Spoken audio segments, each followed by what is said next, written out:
Like It or Not with Benjamin Dixon starts now.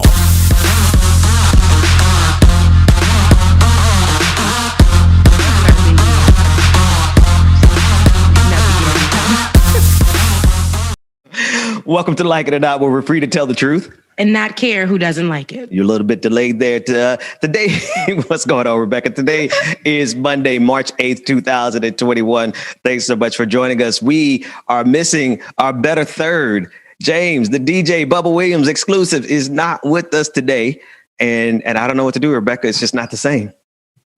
It ain't the same. Like, I miss him with his, because he'll have his nice little smile. Good morning, good morning, good morning. And his chinky eyes under the glasses. Good morning, good morning, good morning. Nah, he's but the thing is though, technology, he's going to be joining us via replays during the commercial breaks, because we got to get commercial breaks. We got to have something. Like we can't have an entire hour or 2 hours without the DJ with us, without James. So shout out to him as he goes into and does what he has to do with the stuff that he has to do, and eventually with who he has to do it with who he has to do it with, and it shall not be spoken on air.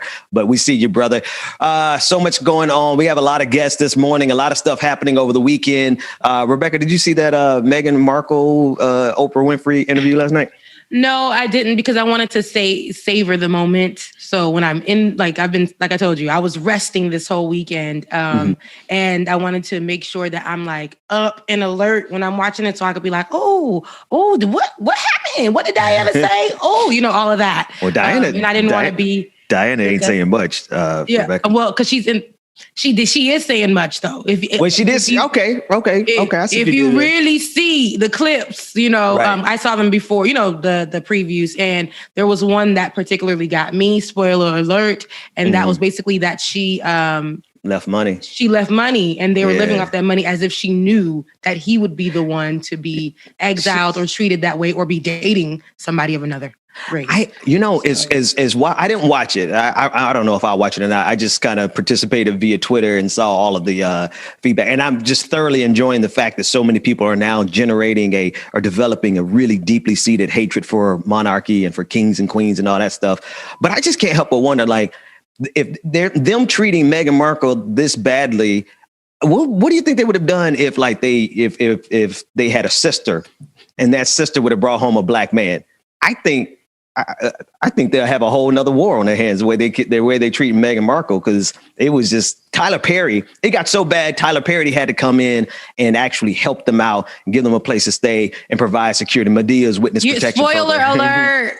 It's what you're talking about. It's everybody watched it last night. Everybody don't be on, but sometimes when people are about to watch their shows, they stay off of social media maybe for a day or two for that particular reason, because people like to be shocked.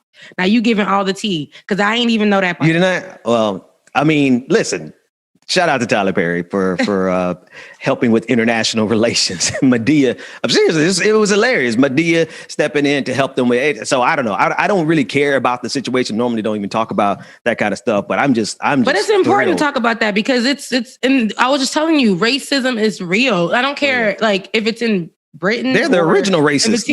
And exactly, which brings me to what we were talking about earlier as well, which is the which you need to watch, the show Small Axis, which talks about the racism in Caribbean communities in Britain. And it's like, yeah, they are the blueprint of how we did it over here, honey. Yeah. Because they treated those people like trash. And there's a story of, which I didn't even know about, called the Mangrove 9, of 9 people of color who were attacked and disrespected every day by police officers. And they had to go to court for that. I think it was like 50 something days or something. And they were going back and forth and fighting for that. And you should definitely check it out, Mangrove 9. And it goes through like 5 stories of people, actual stories of people in the Caribbean community in Britain and how they were mistreated, the untold stories. Yeah, no, it's I don't know. It's this weird thing where I think people think because they have British accents that there's like no racism over there. Right. So, but no, obviously they're the original colonizers. I mean, literally.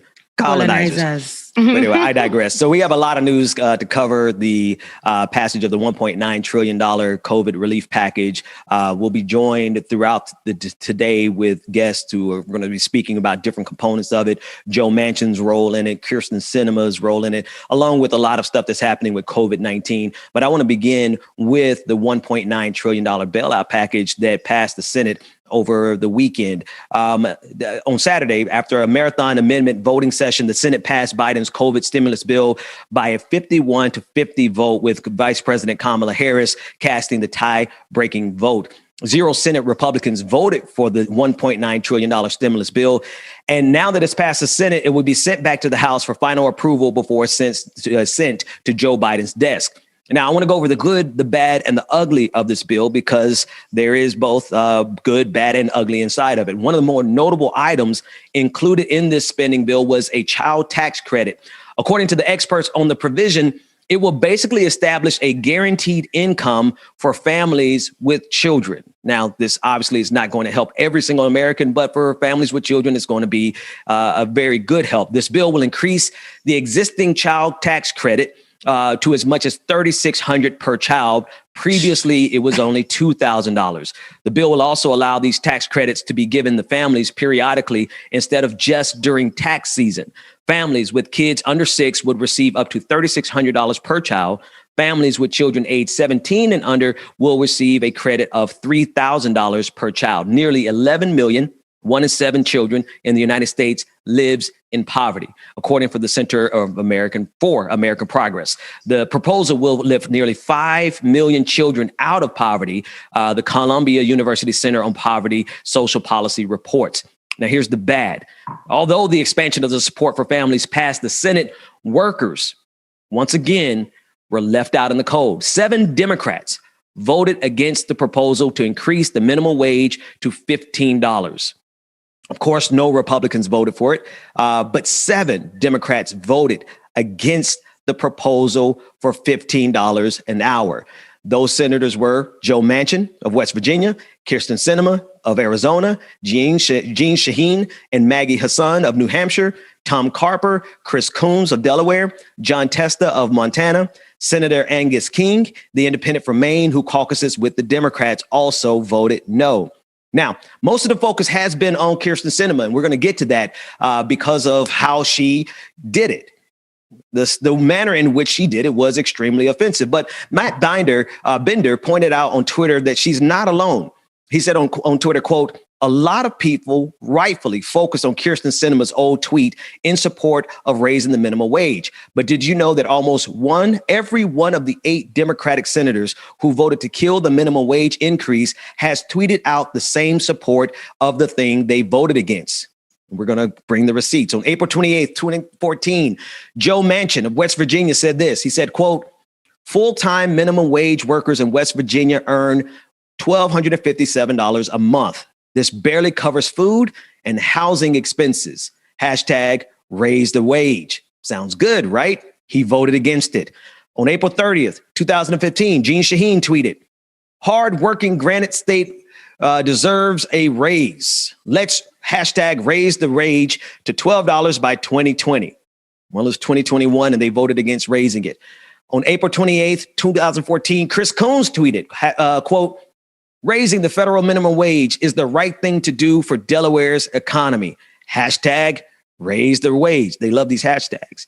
On April 30th, 2014, John Tester tweeted, 42 senators blocked a hashtag minimum wage increase that would give over 80,000 Montanans a pay raise. Hashtag MT politics, hashtag raise the wage.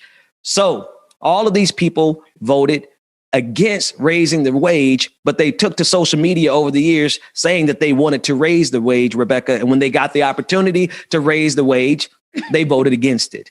The ugliest part of it all is Kirsten Sinema because of her performance, of how she did it. It's one thing to vote against it, but to do it in a manner that is so offensive to the people, well, it's going to stick with her for a little while. I want you to take a look at this clip. We're going to take a look at the clip when we get a second of the manner in which she did it, Rebecca, which was so disgusting. Let's take a look at that real quick. Miss Sinema, No. Look at Miss this. Cinema. Miss Cinema. No. All right, so Rebecca, yeah, what do you got? First, I want to hear you say raise the wage because it started becoming a tongue tire for you. You started saying rage the wage. But yes, it is. When I saw Next time cinema, you mispronounce something, I'm gonna put you on blast. No. I was feeling it for you. I was like, dang, how many times is raise the wage in here? Because it's turning into rage wage. I get it. Because I would have, I got these races. I'd be stuck on all these words. But anyway, cinema. I just thought that was, even though it was a short moment, it spoke loudly, right? It was a short, quiet moment. It spoke very loudly because, you just came from voting to hurt people, the community, people who put you in office, who put you in that space. And for you to go out and curtsy and thumbs down, saying that you ain't voting for it and you curtsy your behind off. When it's time for you to come out of office, may we do the same thing to you. Thumbs down your behind all over social media. I need social media to be covered in thumbs down with a picture of her and people curtsying on TikTok in honor of her. I don't care how long it takes, whenever 22 or if it's 24. For the year that we get her out, she needs to go. And we got to make sure that this is the thing that does it for everybody. Yeah. This is unforgivable for me. Right. So, yeah. No, and a lot of, folks are trying to say, not a lot, but some people are trying to say, oh, it's sexist to discuss how. It's people on the Democratic side trying to pull that up. I'm like, excuse me. And it's not that it's sexist because we're looking at a woman's motions and saying, oh, this is what she was doing and it's disrespectful that she did it. So if men say that, it's considered sexist and they're, disrespecting the woman and they're judging the woman. It's crazy how you guys are gonna look for an excuse. Oh, girl, literally thumbs down and did that gesture mocking the situation of the poor. And to keep people down, she mocked it. She disrespected it. I don't care what she tweeted out after the fact. I don't care what she supported before that. That moment was very telling, and that's what we should stick on. It should not be. What we start doing is reaching, right? And we're reaching with short arms at this point. If we're gonna discuss and talk about her, we gotta call it what it is, and that was disrespectful. That was disrespectful on a whole lot of levels, right? So we're going to be joined later on by Brianna Westbrook, who's the vice chair and executive committee member of the Arizona Democratic Party. But it was so disrespectful because she did it in a manner that was mocking. Right. It's the mockery. It's like, it's one thing for you to say, no, you're not going to get a wage or a wage raise, Rebecca. It's one thing to say that. It's another thing. It's another thing to go out there and imitate what John McCain did right before he died. Like, one of the only good things John McCain ever did was to protect the Affordable Care Act. And he went down to the Senate floor and did a thumbs down. And by voting thumbs down, he actually helped save the Affordable Care Act, Obamacare. Here she comes doing the same gesture, but doing it to hurt the people of Arizona, hurting people all across. So it's not about her being a woman. Right. It's not. Sorry, I didn't mean to cut you off, but you just gave a really good point. And that was basically McCain did it. And that's where people are coming from, saying that we're judging her gestures as being disrespectful because she's a woman. No, because of what she did. Right. Now, what old boy did, okay, he saved the Affordable Care Act, which helped people. Right. And then you have this. Who's it going to help? Nobody. Not us poor folks. Right. The majority. And so, and here's the other thing, right? So here's their opportunity to literally do good. They could have passed this. There was literally nothing stopping them because they have the majority that they needed in this moment to get this attached to the $1.9 trillion. And it was Democrats who refused to let it pass. Right. Yeah. We expect this from Republicans, but when you have so many Democrats who basically look at workers across the country and say, nah, you're not worth $15 an hour. Right. How insulting is that? Right. Especially when right now the minimum wage is $7.25. You can't even buy a value meal supersized for an entire hour's worth of work in this country. And the party that's supposed to be the party of the people, right, supposed to be, You have 8 senators who voted down. So it's insult to injury. There's some good things in this bill, but the fact that we couldn't use this moment in order to get a minimum wage increase, like that's the real bailout. People getting twice as much in terms of their labor for an hour, going from $7.25 to $15. Like that is a real stimulus. The $1,400 that they're about to get, and we couldn't even get $2,000, right? We talked about that pretty extensively last week. Couldn't even get $2,000.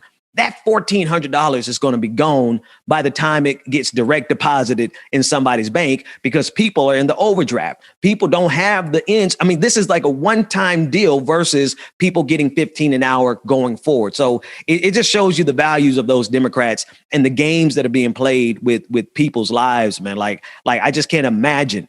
I can't imagine being somebody having to work for $7.25 an hour and then seeing Kyrsten Sinema come down there, making, I think the average senator, the senators make an average of $83 an hour and they don't even go to work. 83. This is what I'm saying. Sometimes, most times they're not even there. Like they're not doing anything unless they're, there's something to sign or whatever. But now, working, I remember working for $8 an hour in college. And not being able to do much. And rent was going up every damn year. Come on. And then finally when I thought I was applying for jobs for $10 an hour because I thought that was such a big deal. Yeah. And when I moved to New York, I went back to working for $8 an hour, $8.25 for writing for a fashion place, $8.25. In New York? In New York City. I was so poor. So poor. Okay, guys, I was so poor. And thank God, I was able to live with a friend, but I had to share a room with 2 of her little sisters with a dog that peed in front of my bed every single day. Every single day. And no, seriously, that was my life. I was too poor to even go and get food sometimes. Like I was hungry, y'all, but I thought this was the best. Then I was offered a position for $13 an hour. I thought I hit it rich. I thought I hit it. But every time I found those positions, it was like, 2 weeks and then 2 weeks here and then 3 weeks here or just 3 days here. And that's just how it was. The hustle was real. And it really, really, so I can't imagine like going back to that life, even though what I get paid now still to me is not enough. But, and I'm not talking about from the show, but I got to make that clear.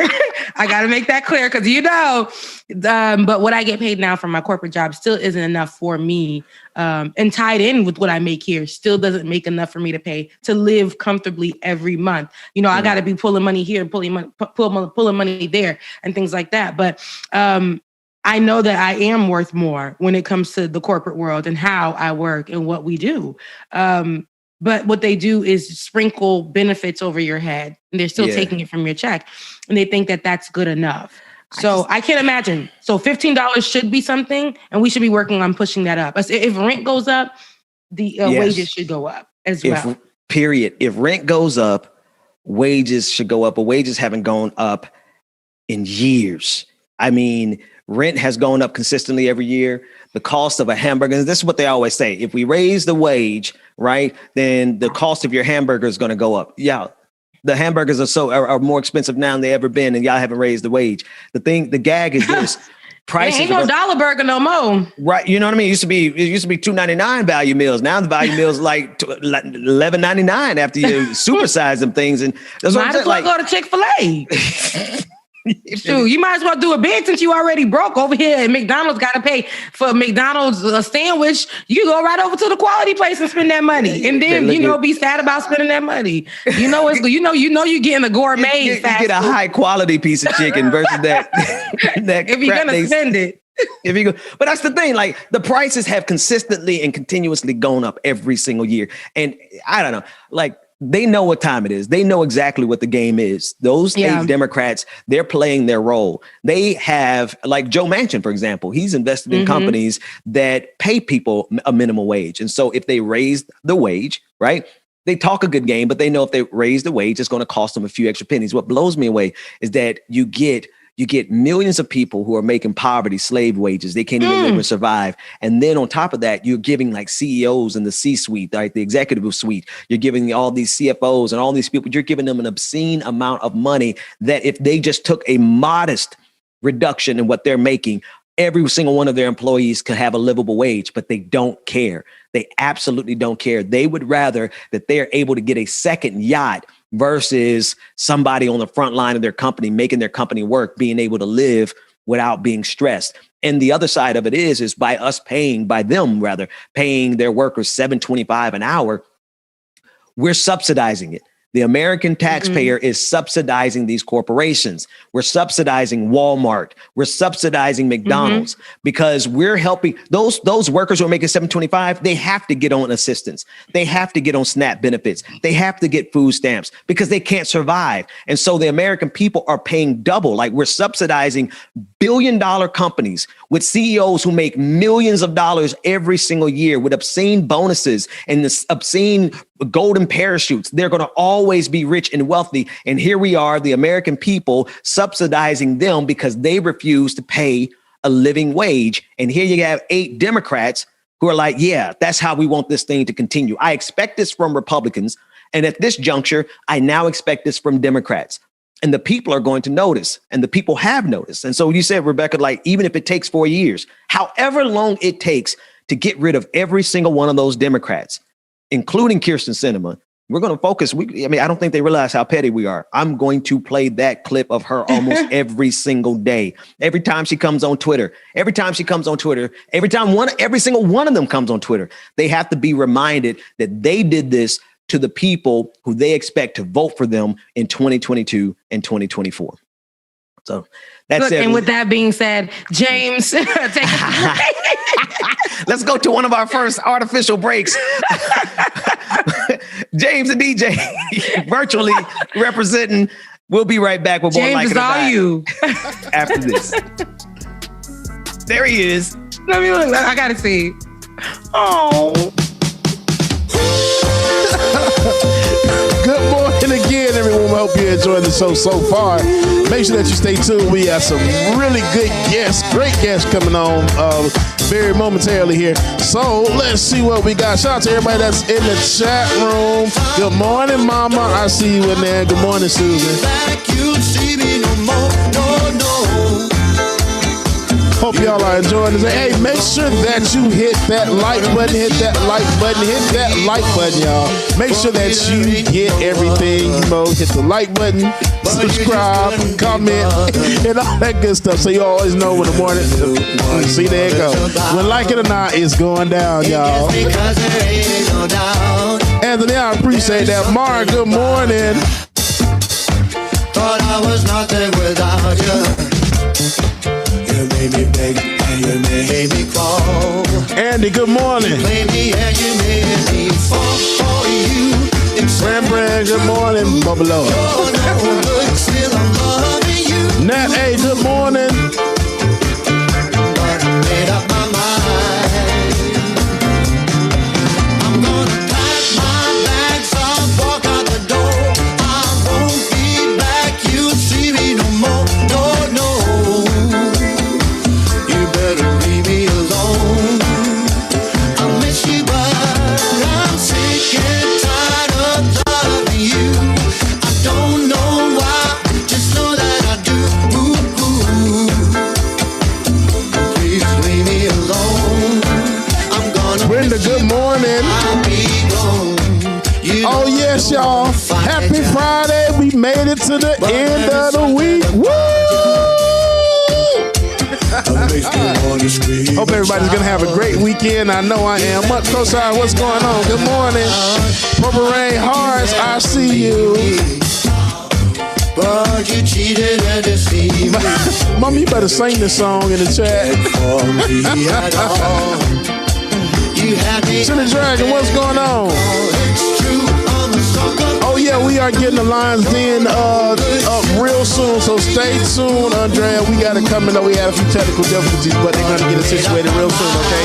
So it should be open momentarily, y'all. Shout out to the line in and shout out to the bride. I won't be back. You'll see me no more. No.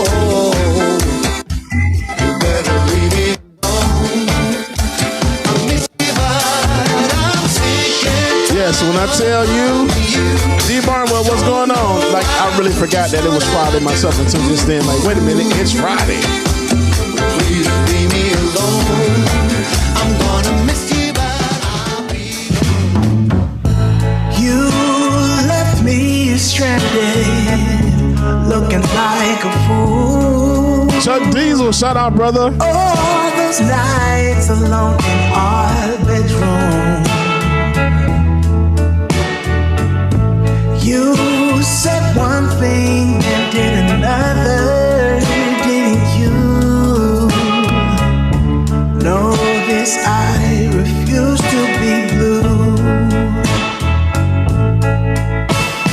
Don't try, don't try to deny it.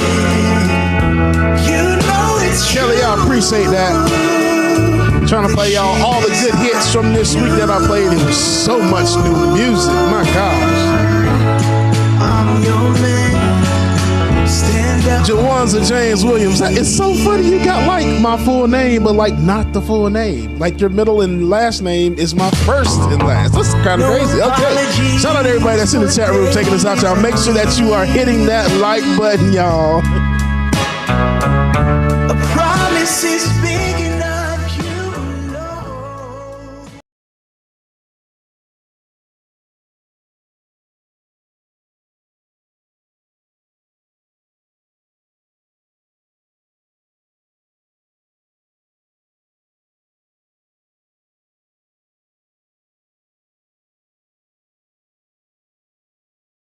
Welcome back to Like It or Not, where we're free to tell the truth and not care who doesn't like it. Joining me now is Egberto Willies. He is the host of the political podcast, Politics Done Right, a progressive program that will take the mystery out of politics. Egberto, thanks so much for joining us. How are you this morning, sir? Man, it's my pleasure to be on your show, Ben, and it's great being with you, Rebecca. I mean, I watch you guys, and, you know, earlier this morning, I got up earlier than normal to listen to what your intro was going to be.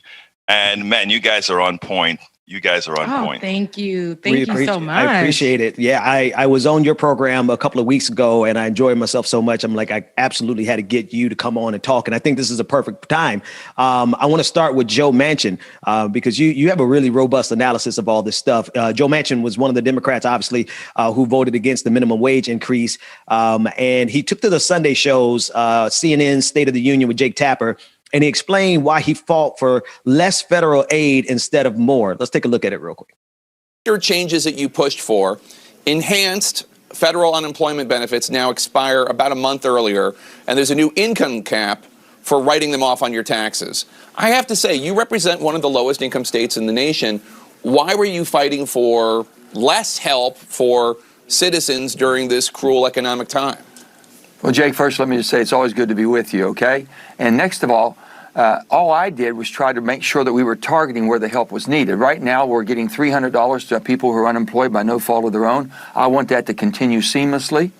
I think that basically, if you look at all the things that we've done in targeting, how we help the families, how we help their children, with child tax credits, there was so much more that we were doing. We're giving more help to individuals than ever before. 300 was seamless. It continues on through the end of August if needed.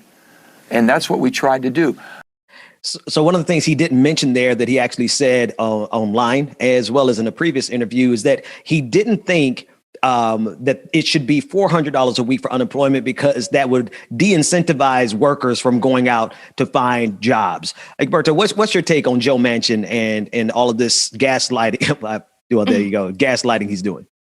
Joe Manchin is not even consistent with the things that he's saying. He realized how he sounded on some programs, and then he said that the reason he went ahead with the $300 was sort of a technical thing, right? In other words, since the people are getting $300 now, if they go up to $400, it'll create a few weeks where they don't get their pay, which makes no sense. He said that to Martha Raddack on the ABC interview. Yeah. Now, what was distressing is that I didn't hear the appropriate questions because he made a plausible argument. That argument that he said was, but I want to start at $11 because if you see $11, what you'll see is that actually takes a person out of being in poverty. The problem with that is, let's go under the assumption that minimum wage had gone up with inflation. What you would have seen then is that the minimum wage should be over $20 right now. So he wants to start indexing from $11, which is nothing more than wage theft over the last generation. I wrote a piece on this same issue where I said, those of us with a progressive bent need to change the argument. The argument shouldn't be, people deserve this. The argument should be, why had we allowed wage theft over the last 20 plus years, over the last 30 years? Because what happens is, when you go ahead and not increase the minimum wage, that owner of the baker store, flour goes up every year, sugar goes up every year, butter goes up every year, the rent goes up every year, and that baker pays it every year. And he raises his prices a bit every year. The only thing that stays stagnant is that workers pay, that worker who has no representation. So what that is equivalent to, if you take a look at it, is wage theft, because he or she is the only one who doesn't have the power to say, wait a minute, it went up for everybody else. What about me? Well, yes. And we know Manchin is known for, he's part of the crew that wants to bring everybody down and make sure that their pockets are fat and keep us down and suffering. So next up, Manchin was on Fox News Sunday with Chris Wallace, and there he explained his opposition to removing the filibuster. Let's listen to that. I'd make it harder to get rid of the filibuster. I'm supporting the filibuster. I'm going to continue to support the filibuster. I think it defines who we are as a Senate. I'll make it harder to get rid of it, but it should be painful if you want to use it. You should make sure the place works to where, okay, I want to work with you. How can we do this? How do we move forward? My Republican friends are my friends. They're not my enemies. And my Democrats is my colleagues. They're not my enemy either. That's my caucus. Together, we've got to make this place work, and it should be harder to invoke pain. It should be painful for us. Don't make it painful for the other side. Don't make it painful for the... Egberto, what? I'm sorry. Good God. Yeah. Look. Let me say, before I go into that specifically, it is ironic that what we have is this person. He refers to the Republicans all of the times as my friends, and he refers to Democrats as the Democrat group, or he also says he uses the term my colleagues. He doesn't have that warm feeling with the Democratic side, but it's deeper than that, right?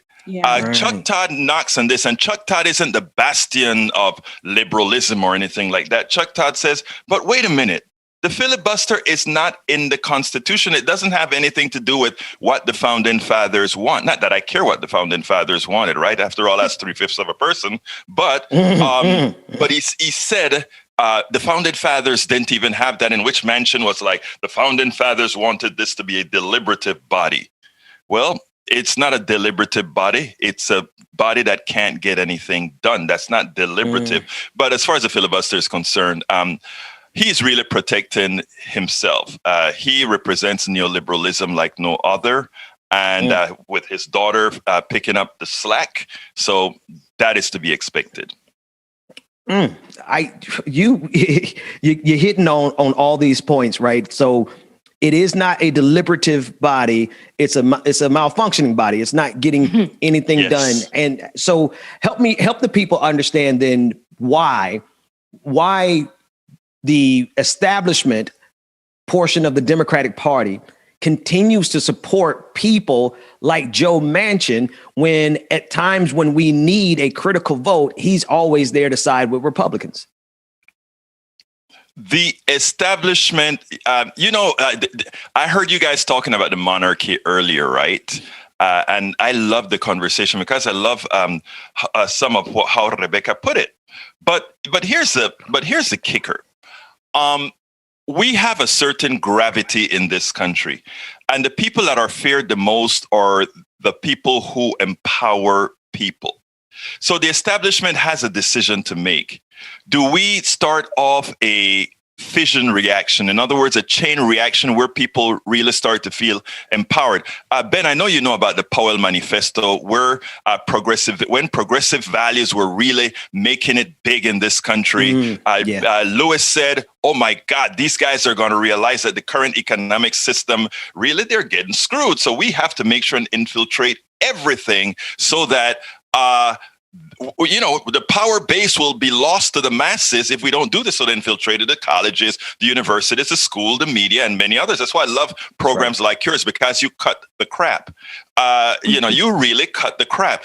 The establishment is scared. The establishment of the Democratic Party wants to do more than the establishment of the Republican Party, but they don't want to do too much, because too much means people would be too empowered. Now, as far as Ben mentioned, we are stuck. I think for now we are stuck, because he may think that he has power, but right now we just need to use him for whatever we can get.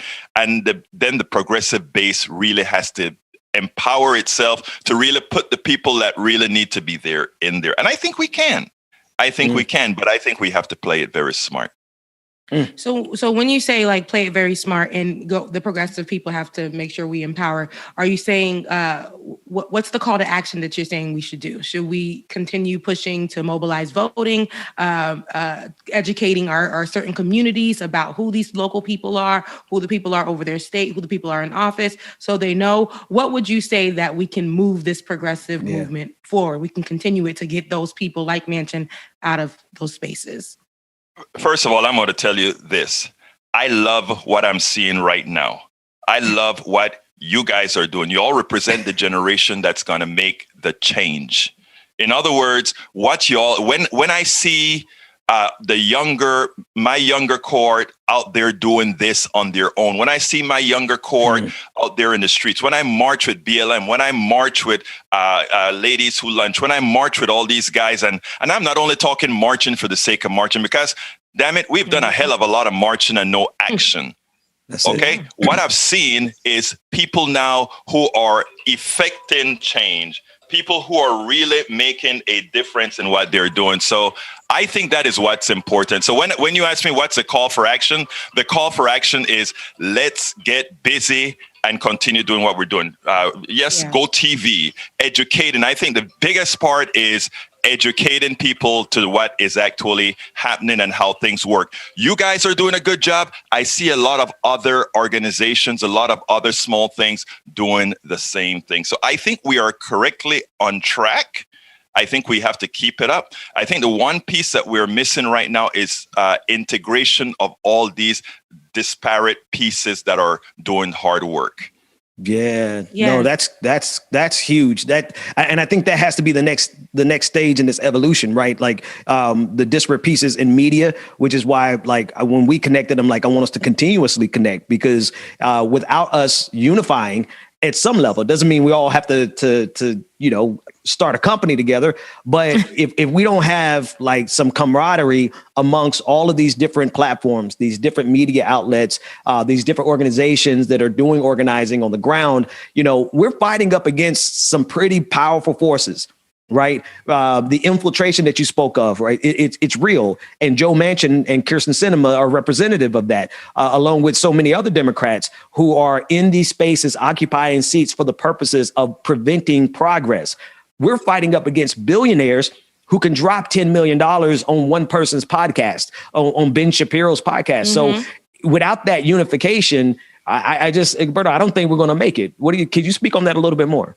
Yeah, well, I several years ago, when I started doing this, I said what I want to do. One of the things I want to do is work in collaboration all over. And what I mean is not only online, I mean in print, I mean in every fashion together, people of like minds. Because when you take polls as far as what people want are the things that many of us represent. And the problem is we have forgotten things like one person, one vote, even though with the Electoral College that presents an issue. But in the aggregate, one person, one vote. And what we have to do is detach money from people's vote.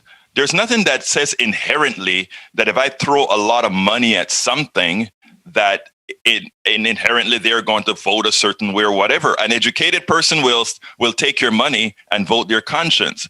And I think that is where you come in, where Rebecca come in, where all of us come in. And that is to say, if you take a look at my website, I have ads from the corporate structure. Some people would say that's hypocritical. And I say, well, why is that hypocritical? I'm using the funding that that in the aggregate, all of us produce to go ahead and do good. What you're doing is do good. And what is doing good? Education. I can tell you, from the different audiences that I have, and I'm sure it is the same for the different audiences that you guys have. People, the letters that you get that say, wow, I didn't realize that. I really feel empowered. Now I am going to do something. Yeah. The problem is that since our reach in the aggregate is not large, like, you get on ABC, come on, Ben, when you are on MSNBC, you have millions of people watching you right away. But when you are on Egberto or Politics Done Right, you have a few thousand people that are going to see your podcast and these other things. But the way you increase the scale is through what I call geometric progression. Geometric progression says if one person talks to 5 and teaches that 5 persons how to talk to 5, if you take a look at how geometric progression works, you can reach the entire country. But everybody has to be on point and everybody has to be educated to how this stuff really works and not feel defeated. I have one person on my show all the time, but the rich people always win. And I'm like, because most of the people feel the way you do. Now let's talk about how do we change that feeling? Yes. And you say that, how do we change that feeling? We have to walk in that, not only because we're so used to, as a society built for us, we're so used to saying, okay, this is it for us. And we're just never going to be rich. We're not supposed to be rich. This is just our life. And you said something like you've been talking about our show and how you like it. And I appreciate that so much. That's an honor. Thank you so much. You come from a background in a software company, 20 years in a software company, and you decided to flip it on its head and bring it over to progressive politics. So what led you to that avenue? Yeah. I'm going to be extremely honest. First of all, my website was making enough for me to be able to make, first of all, it's altruistic, yes, but you can't have altruism with a starving belly. So, I was making enough from the website that I could make the transition. I turned my license over to somebody, the license for the products that I created, to another good friend of mine. And then I started this voice, because I've always been active at the University of Texas. I was in the South African Liberation Action Committee, the Afro-American Culture Committee, the Caribbean Central American Association, and all these things. So I've always been active politically. When I went to work for corporate America, I had to tamper that down and blog with a pseudonym. When I formed my own software company, of course, I had to blog with a pseudonym. But when my daughter went off to college, I could really be who I wanted to be. And many times I would sit down in dark and like, damn, somebody got to do something about that. Somebody has got to say something about that. Or when somebody says something on the TV that makes no sense, it's like, why isn't somebody talking about that? Right. And I remember sitting down in the dark once and saying, well, damn it, you're always talking about what somebody has to do. You do it. And since I was a software guy and I understood computers, all that good stuff, I just created my own little one-person production company and started doing it. And when it came to doing things like, well, when they say something wrong on TV, who is there to refute it? Well, I started doing that. I hear Chuck Todd say something or something that should be asked. Like I didn't hear them ask Manchin about wage theft. So I did a blog with the video that says he should have asked that, and put it out there. Got, I don't know, probably 20, 30,000 views on that. So, it was, all of us have our core profession when we go to college. And then I say the next thing we have is a passion and a reason. And now I'm doing my passion for a reason. Yes. Politics done right. Yeah, I feel that. I felt that, man. Tell everyone how they can find your work and watch your show and your podcast. Well, thank you for giving me that opportunity. You can go to politicsdoneright.com, politicsdoneright.com to visit us. You can also go to Twitter and subscribe to Egberto Willies. That's on the screen right now. Or you can also go to our YouTube channel, which is also Egberto Willies. So, and by the way, if you go to egbertowillies.com, you can check out some of our books as well. I just recently wrote a book called It's Worth It, How to Talk to Your Right-Wing Friends, your right-wing relatives, friends, and neighbors. And the book, the reason I wrote that book was specifically because Rebecca asked earlier, how do we actually change, right? And how do we get rid of the folks like Manchin and all these guys? We are going to have to bring other people into the fold. And whether they're progressives or not is of least importance. What's of most importance is how are they going to vote? Are they going to support the policies that support us all? I just absolutely love. I love your work, and I've followed your work for some years. But more importantly, just the way you say Rebecca, and it just I've been struggling. I don't want to mess up your name over and over and over again. I feel like the country dude from Mississippi when I say Egberto, and then you just Egberto. you're just rolling those. I love that. I love that, Rebecca. Say it, Rebecca. Yeah. Please say it for me, Rebecca. Say it. Egberto. There you go, Egberto. I love you, Rebecca. That was great. That's Rebecca. normal. When I look at the name, that's what I see, So, but Ben kept saying how you say it, and I'm like, that's from Mississippi, we say Egberto. But actually, what I'm saying, I'm just gonna say E. Hey, thanks E for coming on the show. We'd love to have you back anytime. We really appreciate the work. Man, it's my pleasure being. And what I want to tell you guys, thank you for what you all do. What you all do is extremely important. And, I'm honored to be on your show. Oh, man, we appreciate that. We'll be back with more Like It or Not after this. DJ, take it away. Shout out to everybody that's in the chat room, y'all. We thank you so much for tuning in and watching Like It or Not with us. Make sure that you hit that like button. And always know we can share, comment, and subscribe. Always know Like It or Not is going live, y'all. Pills to make the man, but that poison's gonna kill you from the inside. Shout out Egberto, good morning. Right now. Say it with your chest now, say it with your chest now. I'm free, can't nobody take me here and now.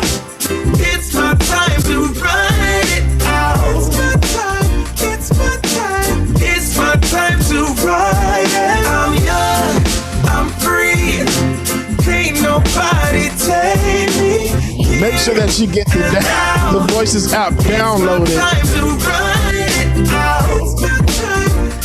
Oh my gosh, they're still going, but it's in my ear, y'all. Patricia, I appreciate it. Cheers to all the haters, cause you proved to me that rising to the top was Goku. Shout out, brother. What's going on? Good morning. Brand Rebecca is not playing with us. She come gets us all the time. I'm still fly, let's go. It could all be worse, I could be a like you. It could all be worse. Now they in my ear talking about accreditations. Oh Lord. All right, make sure that y'all dropping those lion heads in the chat room. Drop those lines, y'all. Drop those lions, y'all. And a good morning. I'm free. Can't nobody take me here and now. It's my time to run it out. It's my time, it's my time, it's my time to ride it. I'm young, I'm free.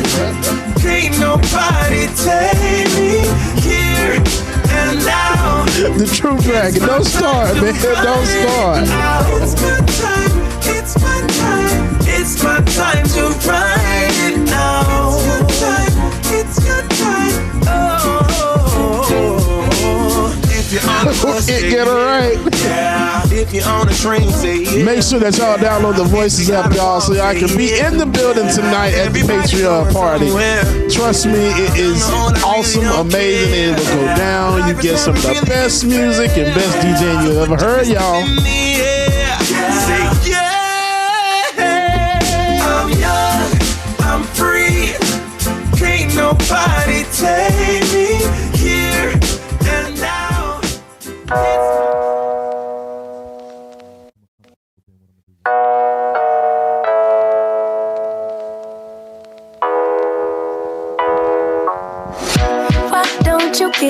25 now.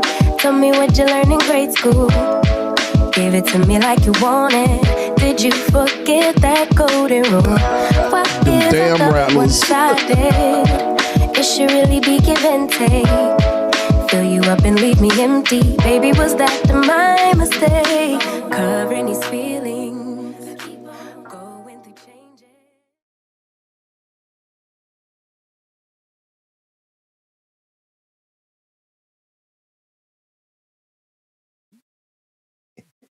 It's the Rebecca at the beginning of it. That's it did it for me. Rebecca.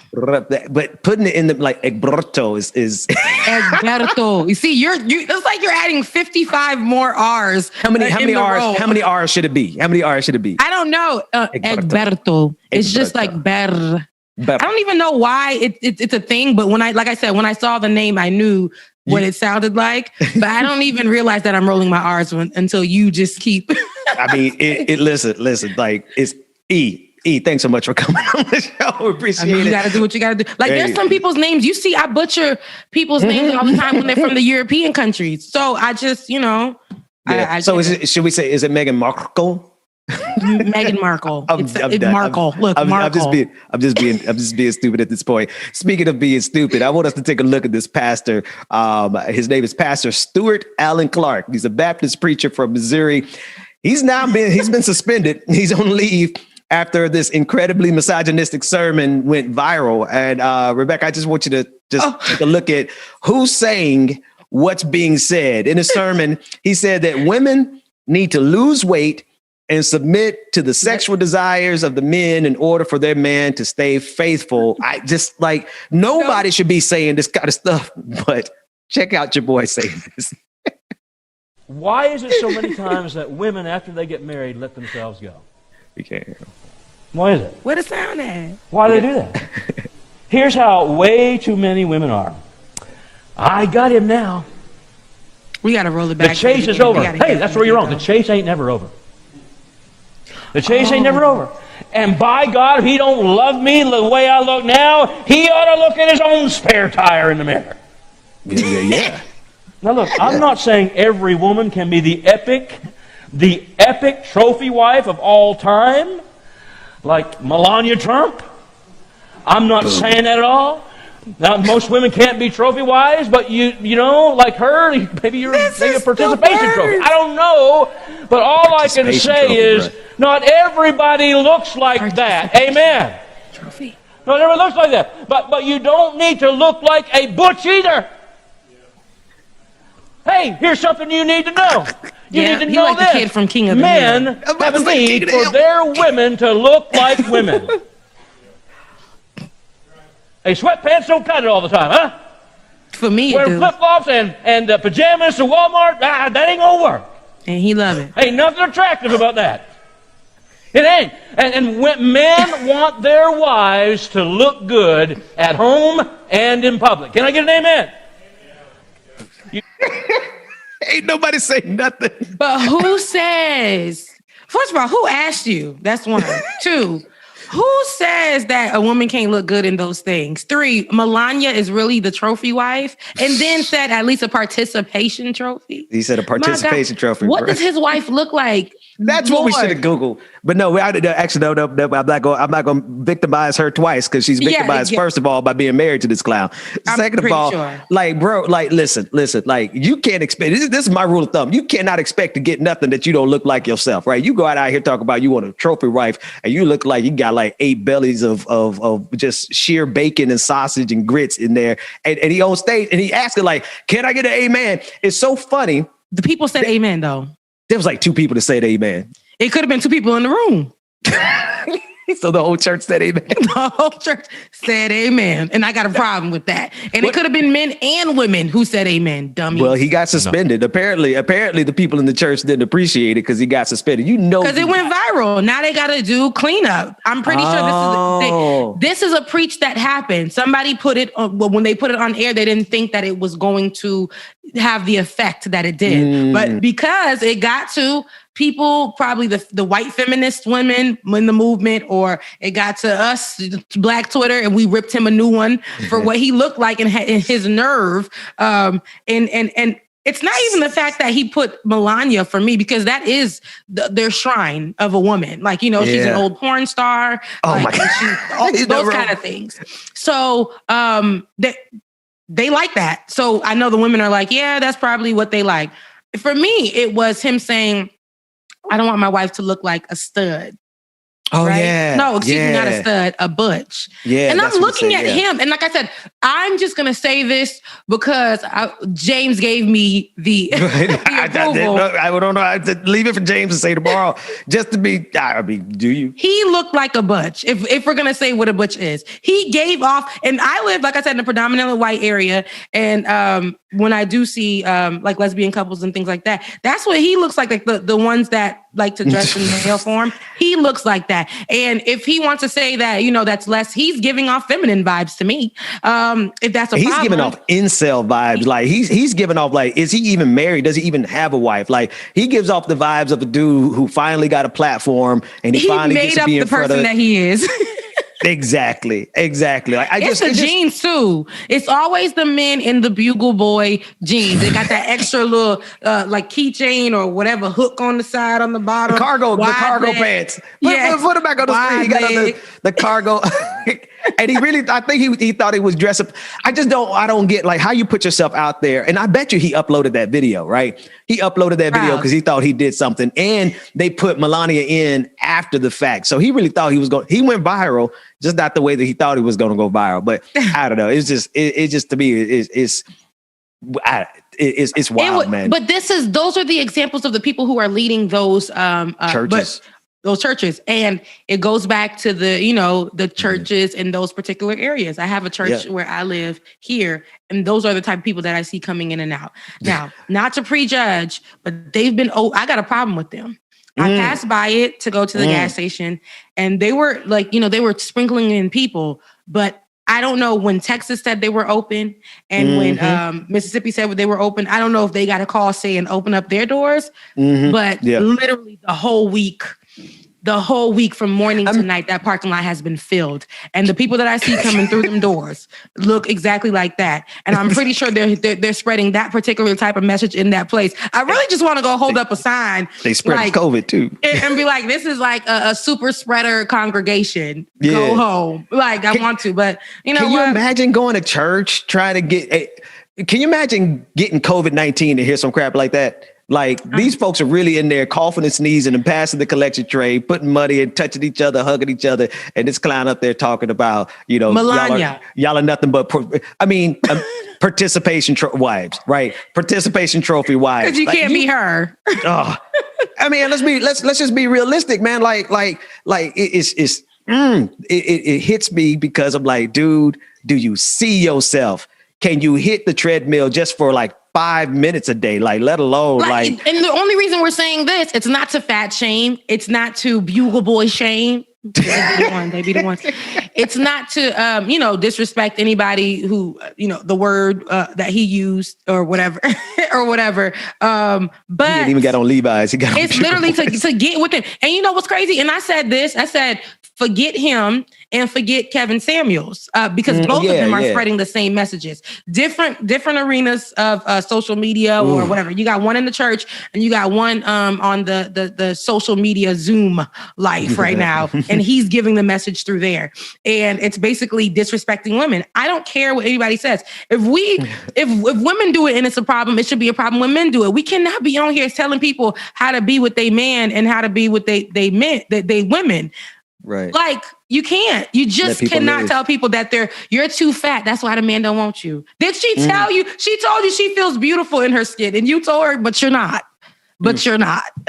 No, that's kind of funny to me right now because I'm thinking about how Kevin told that lady, and that lady stayed on the line. So that's a laughable situation because you stayed on the line to get. Wait. But it's the same message. It is. That's the like. No, I guess you're right. I saw your tweet the other day about it. I'm like, I guess one for one. But do you feel like Kevin Samuels at least has a little bit more ground to stand on than King of the Hill dude. Why? Because he's a handsome man. I mean, he's a good looking man. Like he is. Kevin Samuels is a good looking man. He ain't fine. He gives zaddy granddaddy vibes. Granddaddy. Yeah, granddaddy vibes. But that don't mean nothing. It doesn't mean a thing because literally, you remember before the surgery and all this other stuff, because men getting surgery too, child. But you remember when all this stuff, back in the day when you used to watch Jenny Jones and Ricky Lake, when they used to just do, literally, the person could come in looking toe down how I look in my home on the weekends. Just really just look like I ain't ate for months, just hair a fool, like it's just all kinds of ways. But throw on some makeup. As soon as you throw on some makeup, a cute little outfit, and you just say, okay, I'm cute, like whatever, that makes a world of a difference. So just because this person looks this way and right now doesn't mean that like a makeover, a simple haircut could do something. Because when a man gets a haircut, my God. Yeah. No, I'm talking about from the other side. I see what you're saying there, but I'm talking about from the other side. Like that's like me going and talking about somebody being short. Right. That's like, you just don't step into certain lanes, bro. Like how you going to talk about a woman's size when you look like about 12 women packed into one? I just don't understand. This is true. It takes a little bit, like at least if you're going to step into that arena, at least like, I don't like Kevin Samuels' work and everything, like you said, but at least like, it just don't seem feasible and it don't make sense. I don't care if you're doing it in red bottoms. I don't care if you're doing it looking like Boris Kojo. I don't care I don't care. It's gonna be, to me, it's the same. Well, no, it's totally the same. But he set himself up really good. I see what you're saying though.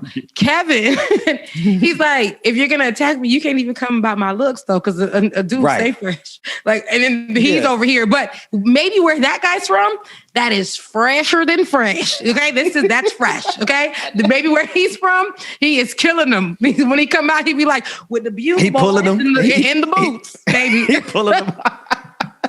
All right, let's just. So I want to, because there's a lot of stuff that happens in the conservative worlds that I just don't understand. Like, because clearly that was a conservative church, that was an evangelical church. Yeah. But there's another video that I want to play, and I want to ask our next guest about it when we bring him on, attorney T. Greg Doucette. But there's a video of them burning masks. A bunch of anti-maskers with their children burning the mask, and it's just let me know if we have that video.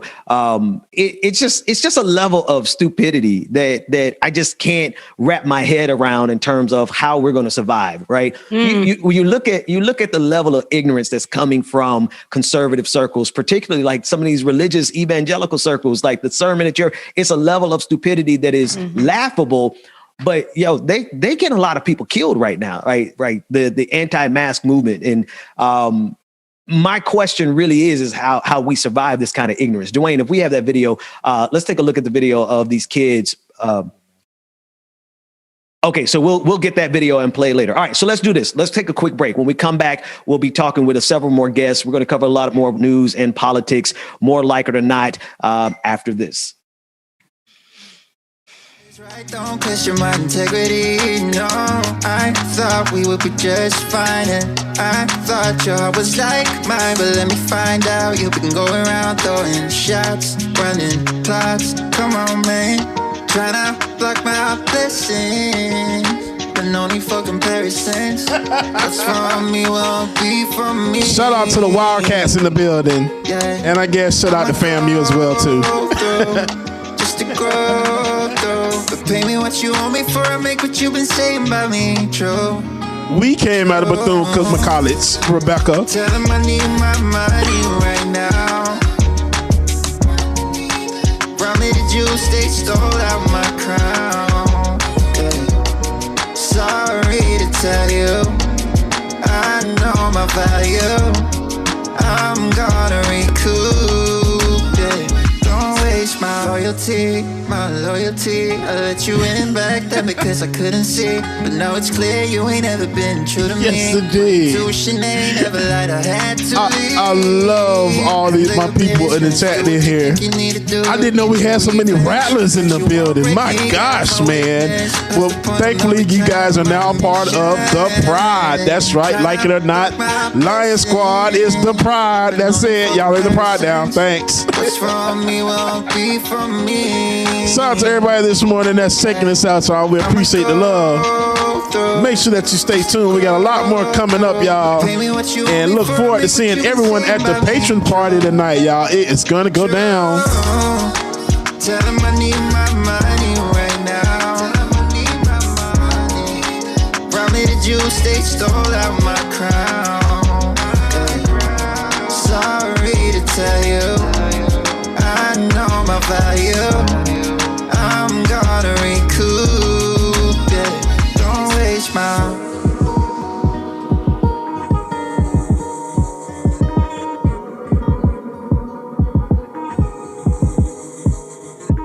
How you gon' lie when you look me in my eyes and you show me your facade? Show me your facade. How you gon' lie when you look me in my eyes and you show me your facade? Show me your facade. You a lie. You a front. You say anything long as you get what you want. Tryna play me like a fool, homie. I am not a clown. Y'all make sure that y'all hit that like button. Now I'm on the verge of a meltdown.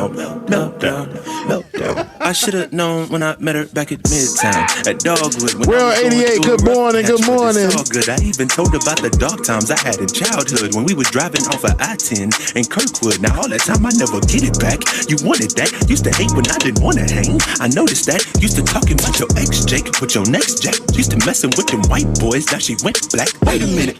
Guess you went and got yourself a real life. Got yourself some booty shots and live filler. You just wanna make a rapper beat like Dilla. You ain't the nice radiators. Cause up close, baby, you a ghost. You a demon, and you should float.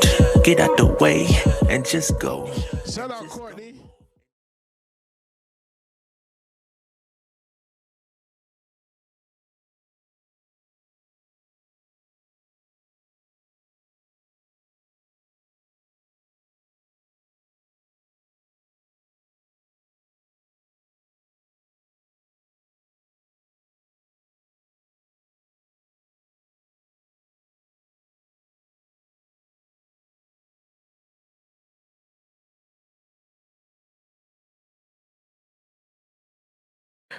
Welcome back to Like It or Not. We're free to tell the truth and not care who doesn't like it. Joining me now is attorney T. Greg Doucette, who describes himself on his Twitter as an ex-computer scientist, now criminal defense and First Amendment attorney in North Carolina and Texas, host of the F 'em All podcast, dog lover, and a hashtag Never Trump conservative. T. Greg, thanks so much for joining me again. It's been a while since we've spoken. How are you? Wow. Wow. It's been a fast 5 years. Prior to those 5 years, it was in a totally different world. We're at the end of Barack Obama's term, and we were talking politics then. And I brought you on because you're conservative or do you even consider yourself conservative anymore? How do you identify now? Y'all gonna put me on the spot, man. Philosophically, yes. I would say I'm still conservative. You know, one of the ways I explain it to people is that if you put political philosophy on a spectrum, things the government must do, should do, can do, should not do, must not do, I'm going to have more stuff in the must not and should not side, fewer things on the must and should side, and then a whole bunch of stuff in the middle that, you know, I'll leave to the folks in politics to decide whether they want to do it or not. So I'd say I'm still a conservative. I'm not a Republican. I left after Trump got elected in November because I knew it was going to be a mess. I didn't realize it was going to be as bad of a mess with 500,000 Americans dead from a pandemic and the economy being what it is and everything else. But yeah, I still think I'm a conservative, but I'm just definitely not a Republican anymore. But I don't even know how that works, man. When conservatives, okay, I'm not going to put you on the spot. I'm going to put your work on the spot because you do a lot of great work in the areas that I'm interested in, right? In the areas that are important to a lot of progressives. We can just go back recently to the George Floyd protests. You started an entire library cataloging police violence in Black communities, brown communities, and just all communities. Talk about that library, because it really became a pivotal component in fighting against the police brutality that was happening during that summer. Man, it started as an accident, truthfully. Like, I've been on this hobby horse about police brutality and misconduct for years. I've been sharing stuff on Facebook for years, been sharing stuff on Twitter for years. You and I met because of that case back in 2016, where that Black teenager had been charged with reckless driving for doing donuts in the street when the street wasn't wide enough to do donuts in. That was my initial brush with Twitter fame. And throughout all these years, anytime I ever share a video or a story about police doing something wrong, and I do it a lot. My entire podcast every week is like 20 stories of police misconduct from around the country. We've been doing that for 4 years now. Someone comes in and will say, oh, it's just a few bad apples, or, oh, they had it coming, or, oh, if they had just complied, everything would be fine. And that's not true. That is not true at all. So when the protests started, the folks that were watching those first few days, that last week in May, saw a lot of really wild stuff. And my thinking was, let me just take 10 of these videos. There was a video where they're shooting someone at point blank range with a rubber bullet. There's another one where they're actually taking aim at a broadcaster on camera as she's broadcasting live. There's one in Utah where the SWAT team rolls up and first thing they do is push an old man with a cane to the ground because he's Antifa supposedly or something like that. And I put those 10 videos together, posted it on Facebook, and said, come at me. You want to tell me that this is just one bad apple? You got 10 bad apples now. Explain this. Right. So to keep that same energy on Twitter, I took those same 10 and I put it into a thread. And my expectation was that was going to be it. We were going to talk about those 10 and call it a day. But so much stuff kept popping off that people started sending me videos. And so I'd put them in. I was like, okay, I had 10, here's the next 5. And then it became the next 25. And then by like a week in, I had thousands of direct messages on Twitter with everyone's like, did you see this? Did you see this? Have you got this one already? And it just turned into this, I don't know what you would call it, man. It's almost a nightmare. Like I log into Twitter every morning and there's nothing but hundreds upon hundreds of new videos of police brutality all over the country. Doesn't matter whether it's Black folks, brown folks, white folks, doesn't matter if you're in a city or a rural area, doesn't matter if you're blue state or red state, everywhere. Police were going buck wild on camera and did not care at all. It was a wild.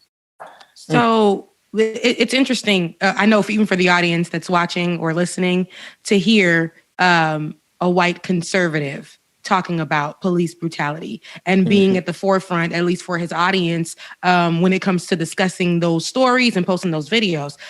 I know that your counterparts, your friends within the Republican community probably were telling you not to. They had to be, right? What was that like? Did you get any pushback from the Republicans? So that's the crazy part. It depends. It really does. So I don't know if any of y'all know Irving Kristol. He's the father of Bill Kristol, big time political pundit. One of the things he used to say is that in America, you had two types of conservatives. You had ones who are anti-state and you had ones who are anti-left. The only things they care about is the opposite of whatever the Democrats are for. I've always been part of the anti-state side. So when you look at police misconduct, the fact is police are government employees. They're government agents. They are paid with your money to protect and serve. And when they're abusing that, that's the type of anti-government, anti-state stuff that I've always been about. So I did get some pushback. Absolutely. I've got some folks that, I used to talk to as far as like political stuff that are very much nothing an officer can do is wrong. But at the same time, you've got a lot of people, at least they used to be in the GOP. A lot of them are unaffiliated now that are like, this is not what the government is supposed to do. The government is not supposed to roll up on you and because you said some mean words, pepper spray you in the face. They're not supposed to be firing bullets. There's that one in Texas where this woman was just walking home from the grocery store, not doing anything, and she got shot by the police. You got the journalist in Minnesota who had her eye blown out by the police. You got the young Black man in Washington, D.C. walking home, doing nothing, not part of a protest, got his eye blown out by police. Like that is not something that anyone should be in favor of, regardless of your political views. It just doesn't make sense to me. And so from my vantage point and the few folks that I still deal with, I don't really talk to the Trumpers anymore. Those folks, this whole, Orange God King stuff, I'm not down with that. But among the folks in the party that recognize that this ultimately is an issue of the government violating your rights, your God-given rights enshrined in the Constitution. You're protected from unreasonable searches, seizures, deprivation of life, liberty, property without due process, all that stuff. That is what we are supposed to be about. And it just happens that, I took that to heart, and some of the Trump-loving GOP did not. I'm laughing because, not surprised. Yeah, I mean, because I just don't even know why you can identify as a conservative anymore. And we whenever we come on, like, it's only been, it's been 5 years, but I tend to avoid what we probably would disagree on. And maybe one of these days when we have a lot more time, we could just, jump on each other's podcasts and just kind of like talk about the things that we actually disagree on, because everything that you just said is fundamentally from the left. That's our perspective. Like, we honestly believe everything that you just said in terms of the role of government, limited government in those regards. I want to shift, though, really quickly to the level of ignorance that has to be spoken about, because it is now contributing to 500,000 people being dead, now moving closer to 600,000 dead. There's a video, I don't know if it's from Idaho, but let's take a look at this video where now they're burning masks as a symbol of their patriotism, and a symbol, if you ask them, they're going to say it's a symbol of their conservatism. Let's take a look at that clip.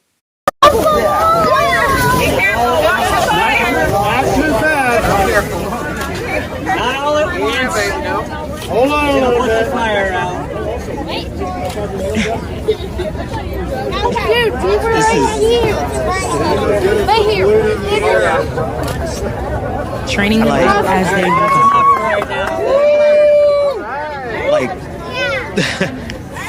you think about book burnings, they're having a mass burning here, and kids are leading. Like, it's being celebrated. It's so tacky. I can't even believe it's happening, but it's America, child. And listen, man, we're friends. I'm not going to dare make you accountable for any of that just because you identify as a conservative. But underneath it is a level of ignorance and derangement that is detrimental to our survival as a species. And I'm wondering, not only obviously I know you think that that's a level of stupidity as well, but in the broader conservative circles, I mean, are there at least like 5 more like you who honestly can look at this? And is there 10? Like, because I feel like a verse out of the Bible. Like, is there at least, if there's 100 conservatives who look at that video and think it's ignorant, then maybe we could save America. But I don't know, man. What do you think? So I'm gonna start by saying yes. Yes, there are other people like me out there. They exist. There's some of them I chat with by email about trying to figure out what the step is going forward, whether you start a new party or try and save the GOP or whatever. But I'm gonna push back ever so slightly, just a little bit, because let's remember a lot of anti-science nonsense percolates on the left too. Anti-vaccination stuff, the whole use of these healing stones and stuff like that. So now look, I'm not going to lie to you. GOP is worse ignorance is bipartisan. I give you that. Right. So I'll stipulate the Republican Party is worse right now. But I think part of why that is a lot of Republican politicians are spineless. They're cowards. They're not willing to tell the truth to their constituents. If they were honest about the severity of the pandemic, you would not have 500,000 people dead. If Donald Trump said, look, this is going to be bad. This is going to be as bad as the Spanish flu, potentially worse. Wear a mask to stop it from happening. You would not have had things get as bad as they did. But the man was running for re-election. He was not willing to speak truth because he's afraid that it was going to cost him the election, because he's a moron. You look at people like Cuomo, for all the scandals he's in right now, he saw a tremendous bump in his popularity because at the beginning of the pandemic, all he did was go on TV and say, it's bad. This is how bad it is. Have some graphs of how bad it is. Gavin Newsom in California, he's on the verge of getting recalled. But the fact is he had a tremendous boost in his popularity when he started doing the same thing when this started.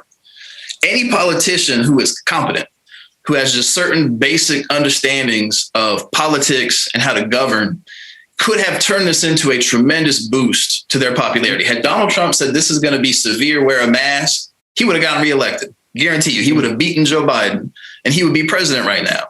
But it's because he's a moron, and the people in Congress backing him up are morons. They are terrified that they're going to get primaried. Being in office is the only thing they care about. That's ultimately the problem. If you have people in Congress who are like, you want to primary me and vote me out, fine, but I'm going to tell you what it is, like it or not. We wouldn't have had this problem. And so you look at, that mass burning, that's stupid, because it's not just, hurting the combat of the disease. It's polluting, it's littering, it's a waste of perfectly good masks. I mean, you could have given them to anybody. You could have sold them joints on eBay if you wanted to. It reminds me, I can't remember what it was, what Keurig did to get in trouble. But when there was this whole spate of Sean Hannity viewers throwing their Keurigs out the window, you spent the money to buy the Keurig and now you're destroying it. Like, what purpose does that serve? That's just stupid.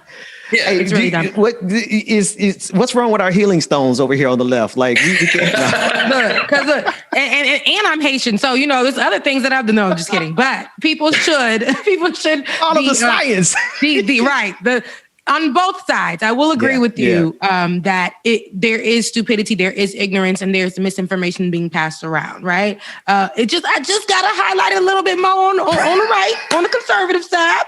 But you're right. I can agree with you with that 100%. So I want to circle back to that conversation that we had just for me, for an education purpose. What is now, because there is a space where we can separate.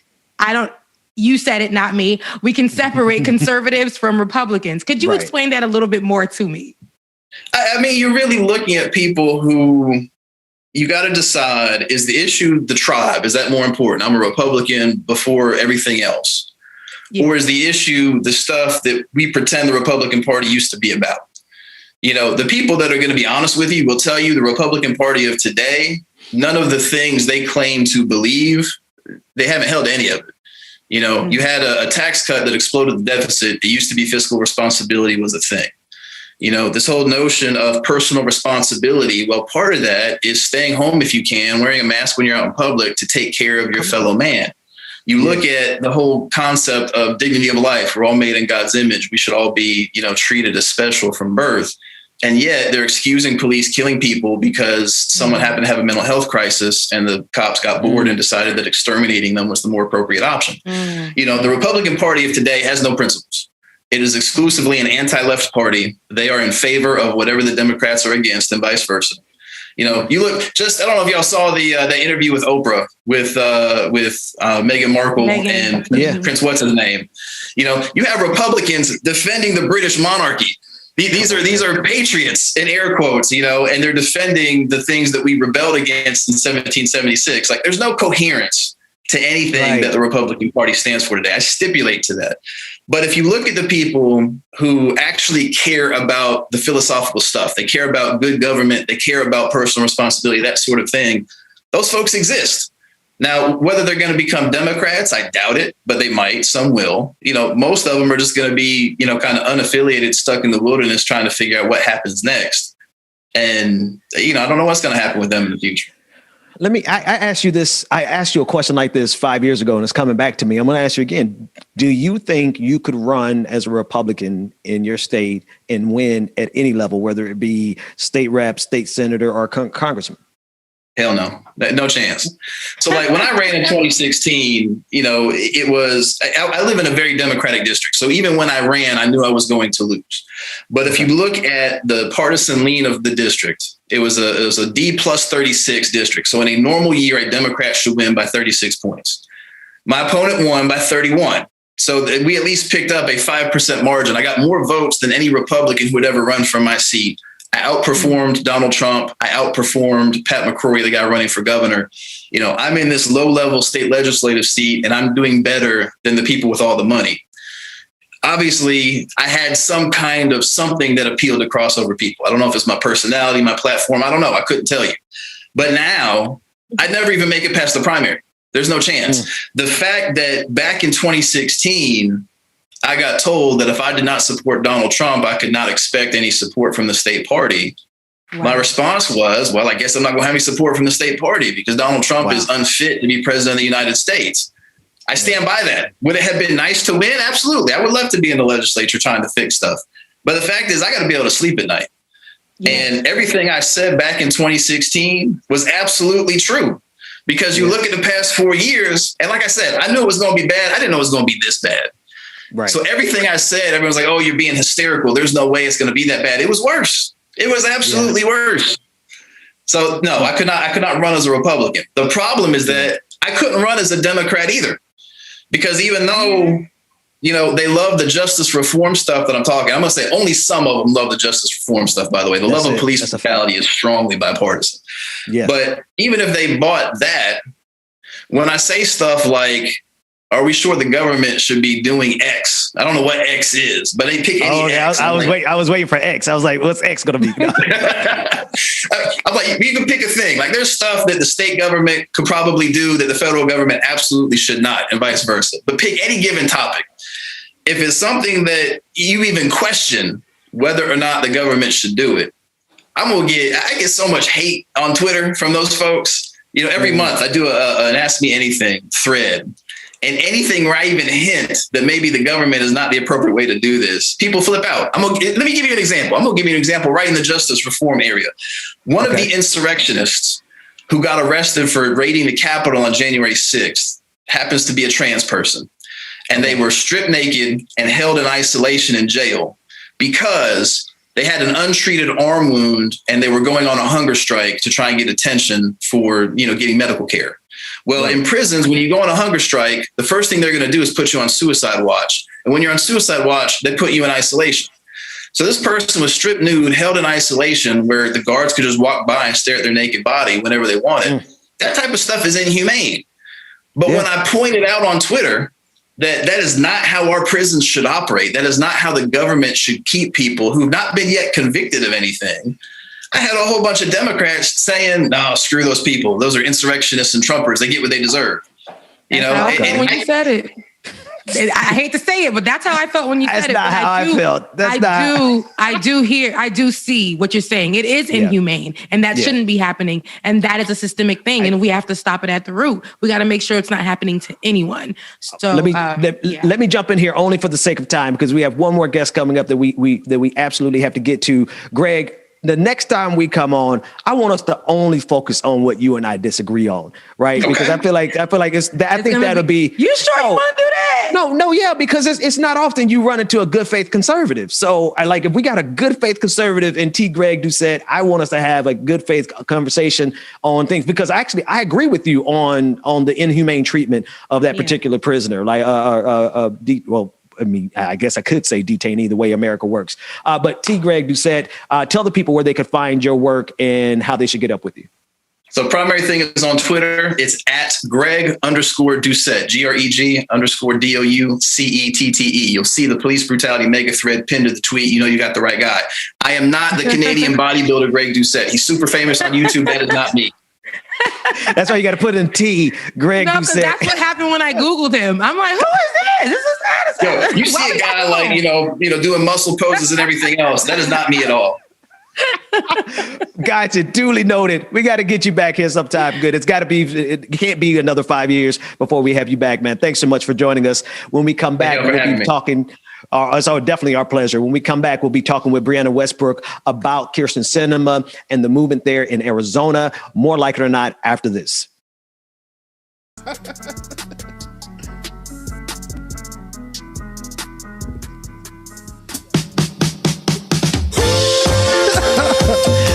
Good morning again, everyone. I hope you enjoyed the show so far.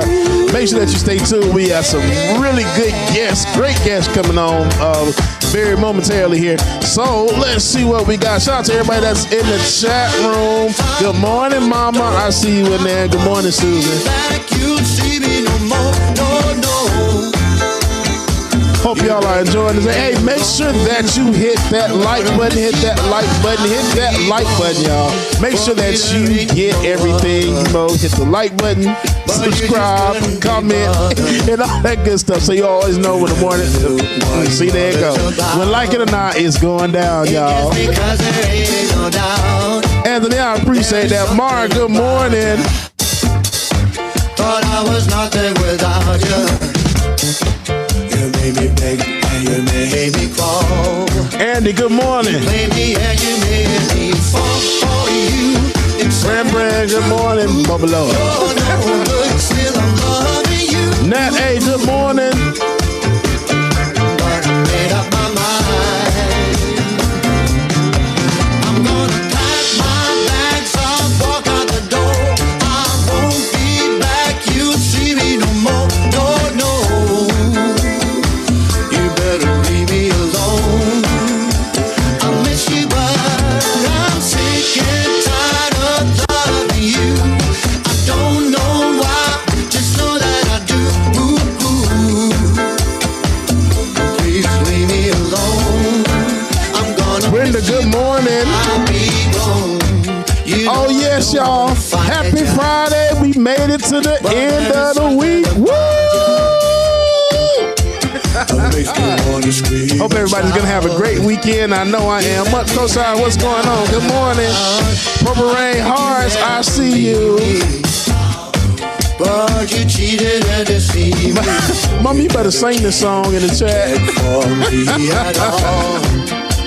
You had me. Silly Dragon, what's going on? It's true, I'm a sucker. Oh, yeah, we are getting the lines in up real soon, so stay tuned, Andrea. We got it coming up. We had a few technical difficulties, but they're going to get it situated real soon, okay? So it should be open momentarily, y'all. Shout out to the line in and shout out to the bride. I won't be back. You'll see me no more. No. You better leave me alone. I miss you, but I'm sick and tired. Yeah, so when I tell you, D. Barnwell, what's going on? Like, I really forgot that it was Friday myself until just then. Like, wait a minute, it's Friday. Please leave me alone. I'm gonna miss you, but I'll be gone.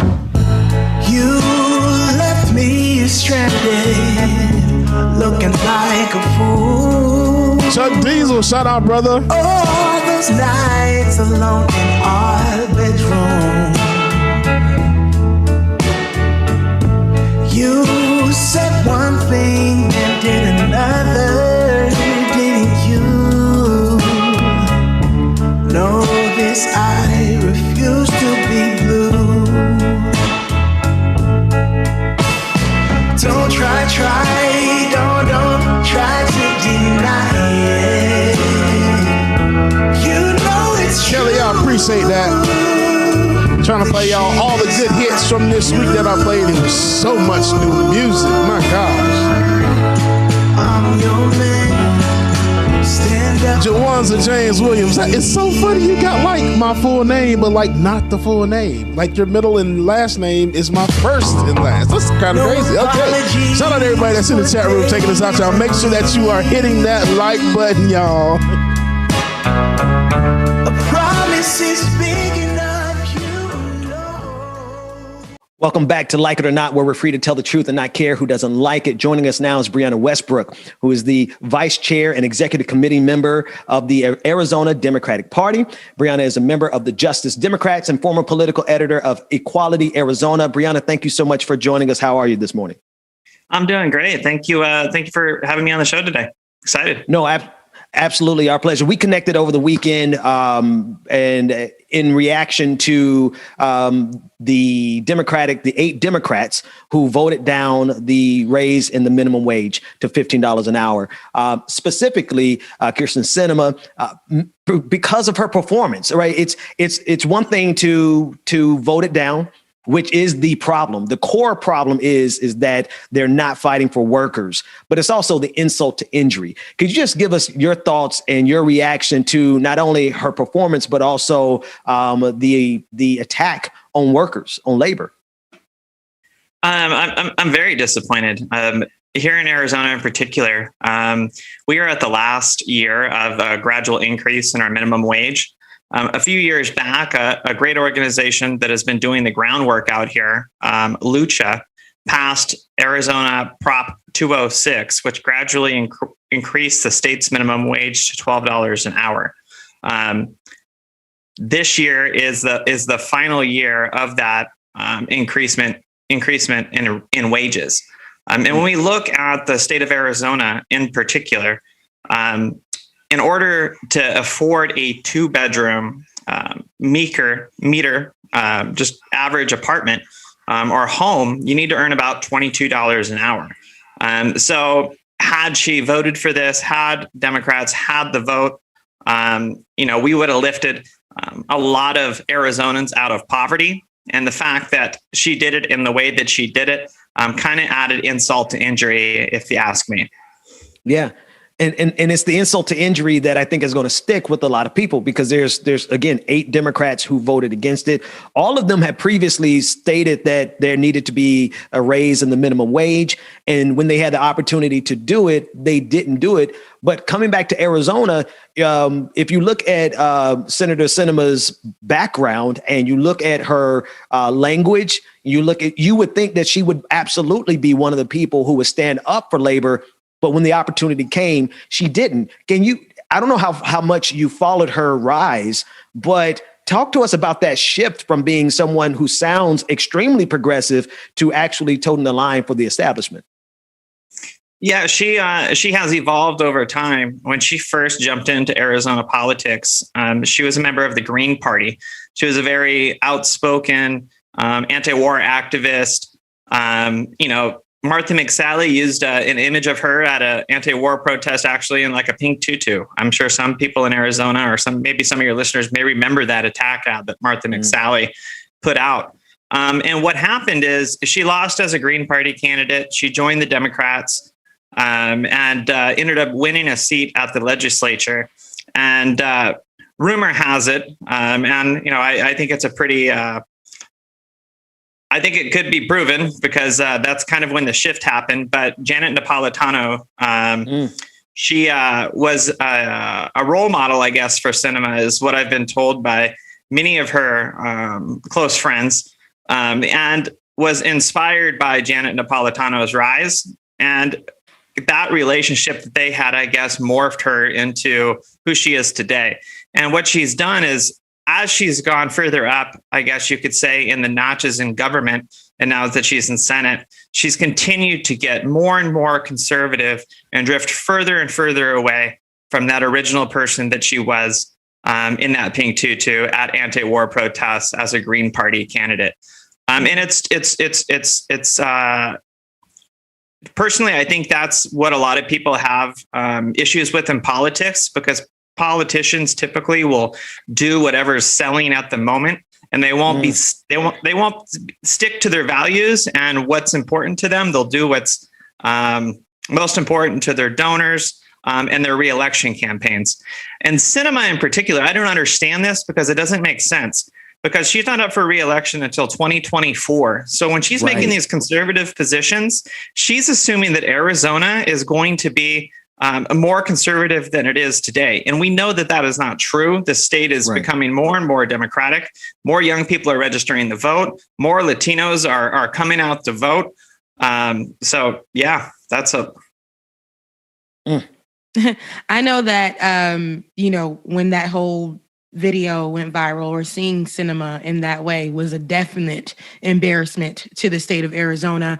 In your position with the Democratic Party, tell me more about that particular position and how you guys are structuring together to fight people like Sinema and get her out of there by 2024.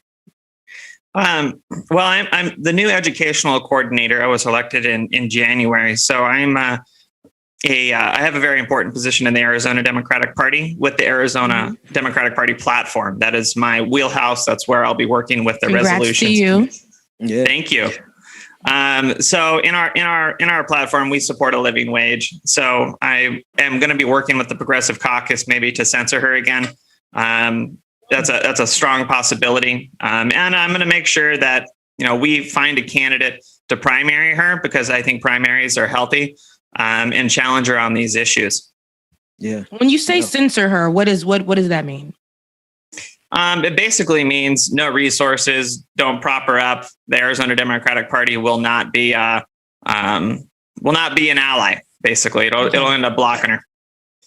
Gotcha. I think that's and I think that's the appropriate. Yeah, no, that's the appropriate response, because it's and again, I want to harp too much on her presentation and how she did it, but it's the combination of what she did and how she did it that I think fueled the attention on her as opposed to all the other senators who voted against it, right? I think all of those senators should be primaried. I think every single person who's fighting against workers and labor, and I know you would agree, should be primaried. But just the performance, it's almost like she got compared to Marie Antoinette, right? And let them eat cake. It was such an assault on an open wound in a moment when people are really hurting.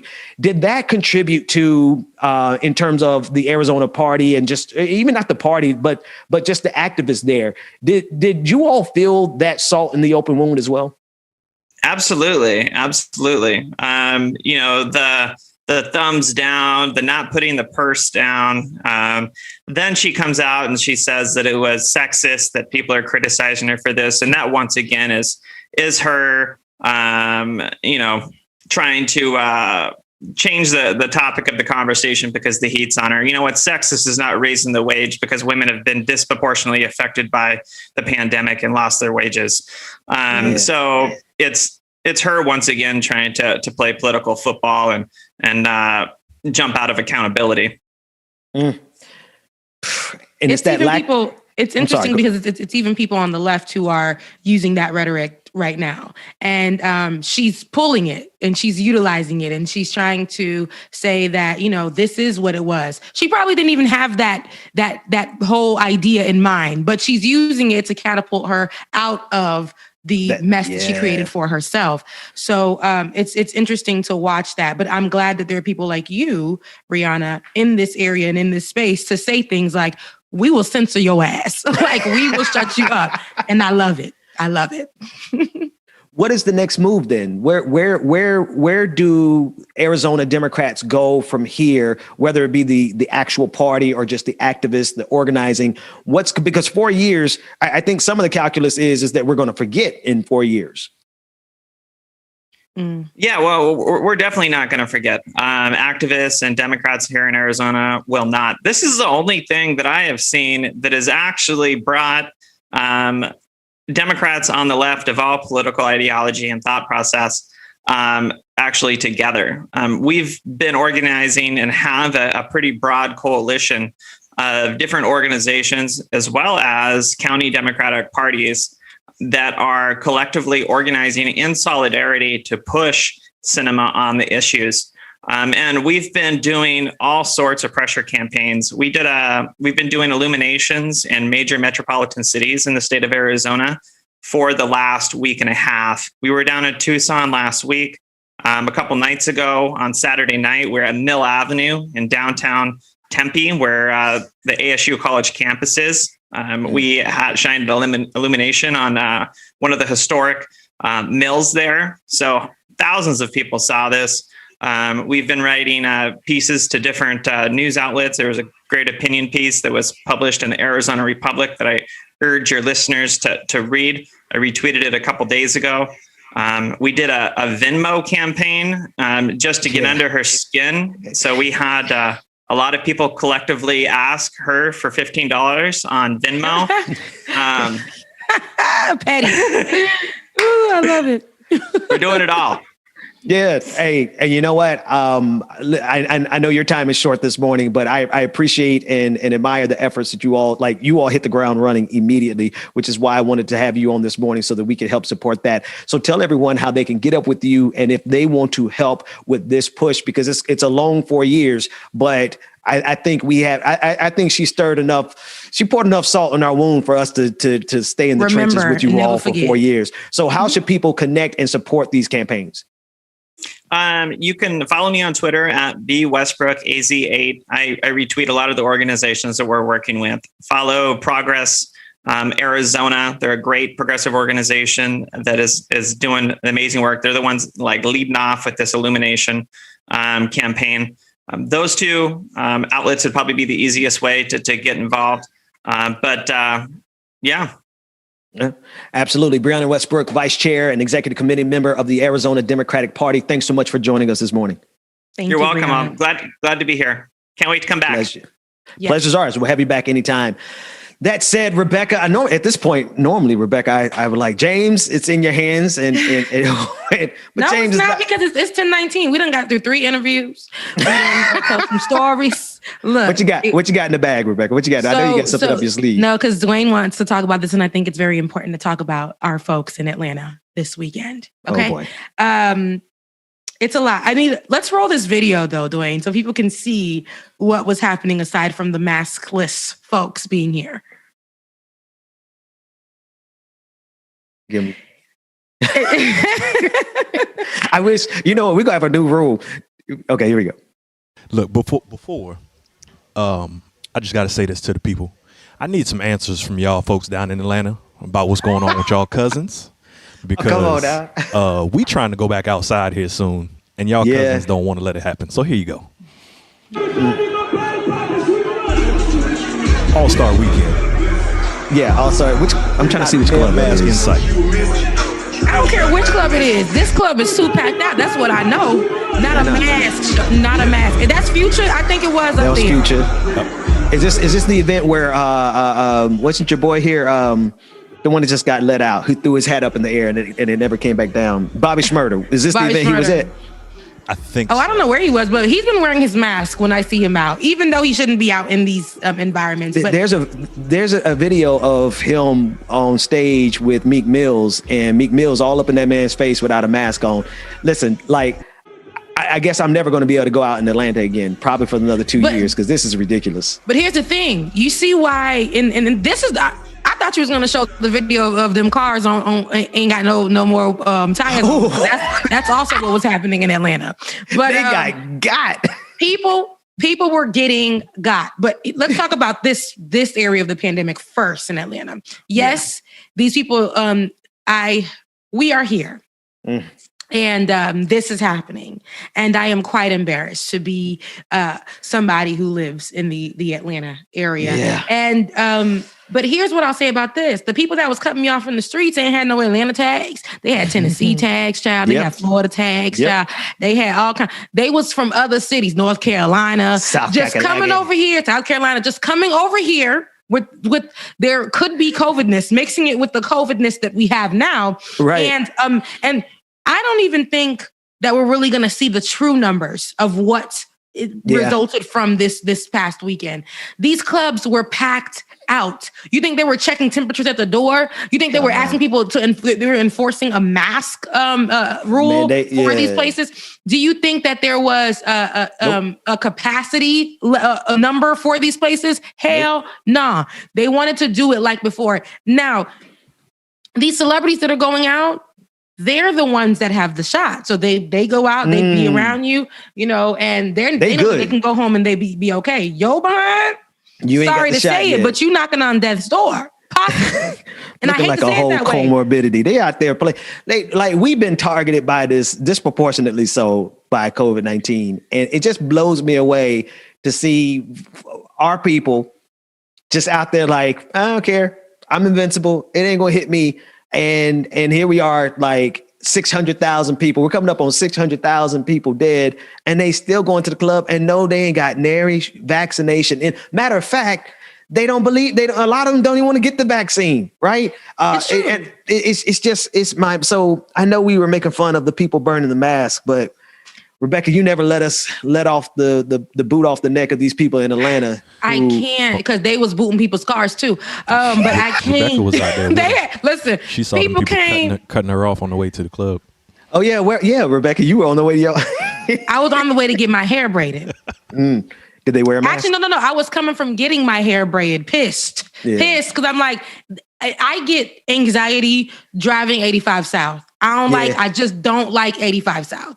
People will, and then they ain't from here. So people were coming across from the first lane. I'm in like the 5th lane. They are coming straight across, not caring to get to this exit. When I finally see the exit, it's the exit where the club's at. And I'm talking about that whole thing, car accidents, everything. And I'm looking at them like, y'all just to go get COVID. Y'all all in this line just to go get COVID. This is not this is not a vacation to Mexico. This is not y'all literally are in Atlanta. Atlanta is going to be here. Yeah, Atlanta is going to be here.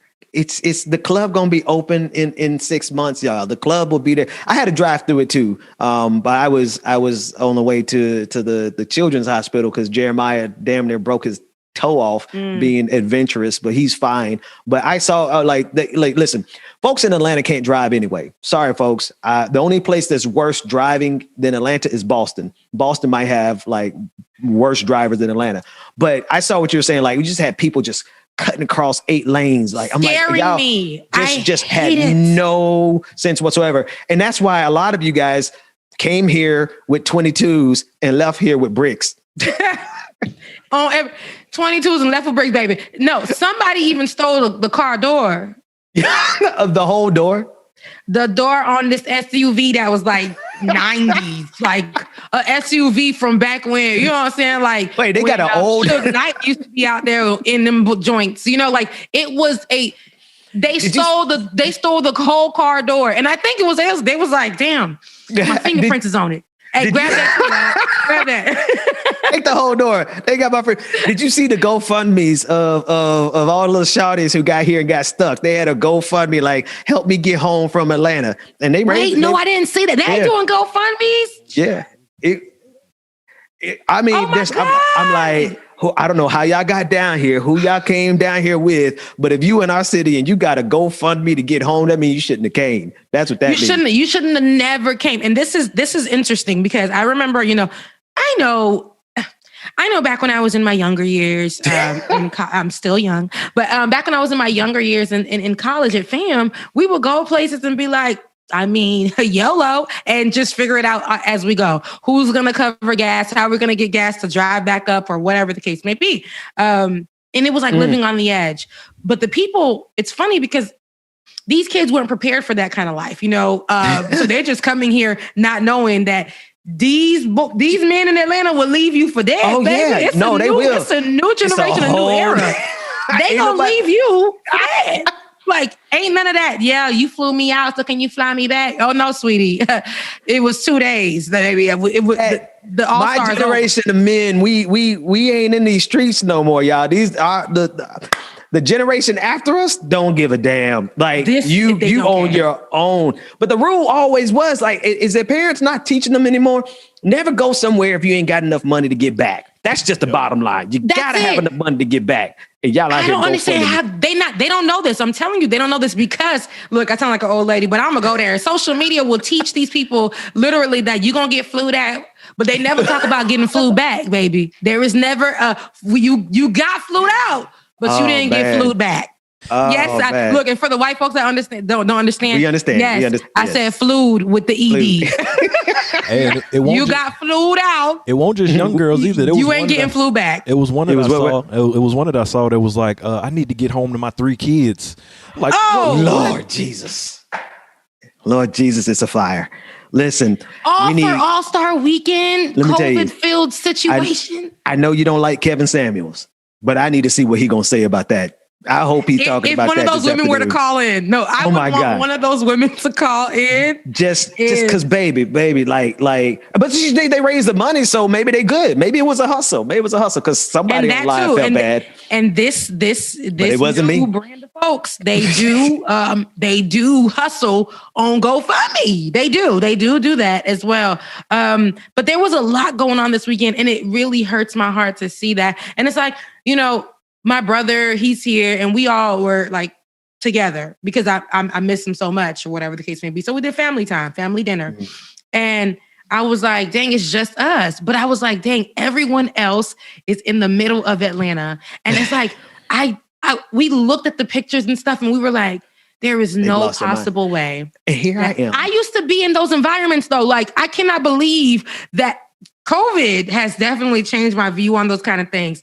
I cannot believe that I was a one little Where's Waldo person in the middle of those pictures. I cannot believe that I never allowed myself to like really feel free and dance. I know I used to go home pissed. Shoes were stepped on, like getting pushed around. Nah, you got to be in the VIP section. I'm sorry. No, back then there was no VIP section for real like it is today. It was when we were the little college people. It was just. Oh, okay, I was gonna say because they always had the VIP. Yeah, no, the VIP wasn't as fabulous as it is today. Now, I never stand in lines, before COVID. I was never standing in lines. Never. And I always had VIP. I didn't say, I'm just saying, I can't wait to get back out into the streets, but never again can I ever be in a crowd of those like. No, but everywhere in Atlanta will be crowded though, Ben. As soon as they really, everything in Atlanta will be crowded. They will never find me. They will never find me in those spaces again. I think I'm scarred. They just won't. I just can't do it. It's stress induced. Like I get anxiety looking at it now. Hell, I got anxiety sitting in the emergency room this weekend, and there was only one other person on the other side. Like I'm like spraying stuff down. I'm like sanitizing hands. And we had on 2 masks. I had on my the little visor to cover up your eyes, and I kept trying to put the visor on Jeremiah's head. So and he kept knocking it off, and I just gave up. I'm like, all right, it is what it is. But I'm with you. I don't know if I'll ever be able to do crowds like that again. But that's a mess, and I don't even think. It's going to be January. It's going to be 2022 before we could actually be safe out here in these streets again. Because y'all don't want to stay your butts home. Yeah, I want to leave the country. Let me get the vaccine, and I'm gonna go to like New Zealand because they already having concerts. Just do something you haven't done. Y'all been pulling up to Atlanta for years. It's the same clubs. It's the same lounges. It's the same sweet lounge. It's all the same. It ain't changed much in the last 20 years. And dude is still going with the whole Fabo shades and the gold belt. They're still doing that too. Old dudes is still pulling up. So enough is enough. Ain't nothing in Atlanta. Y'all definitely are. I'm telling you, these numbers for COVID in Atlanta and in these other states are going to be special. They came here and they left with some. Some of them still here. So shout out to all the shawties who are still stuck in Atlanta. Good luck with that. You think it's just the women? It's this dude out here too. It's the women who got flued out and not flew back. Brother, if you got flued out and you can't get yourself back home, I hope they make a thread about it. It's very telling on both sides. I want to go to Twitter and read the thread about the dudes who got flued out and got stuck here in Atlanta, because that's the kind of joy I need in my life. Or the dudes who came in foreign rentals and left with no tires. Amen. Amen. They ain't get the insurance. And that's how you messing with somebody young, because I ain't playing around with nobody else's. I'm doing that $25 a day insurance because I ain't doing. You come to Atlanta at your own peril, because they cannot drive and they will leave you sitting on bricks, and they will leave you flued out by yourself sitting in the. Are they even in? I wonder if these sisters are like even in hotel rooms, like.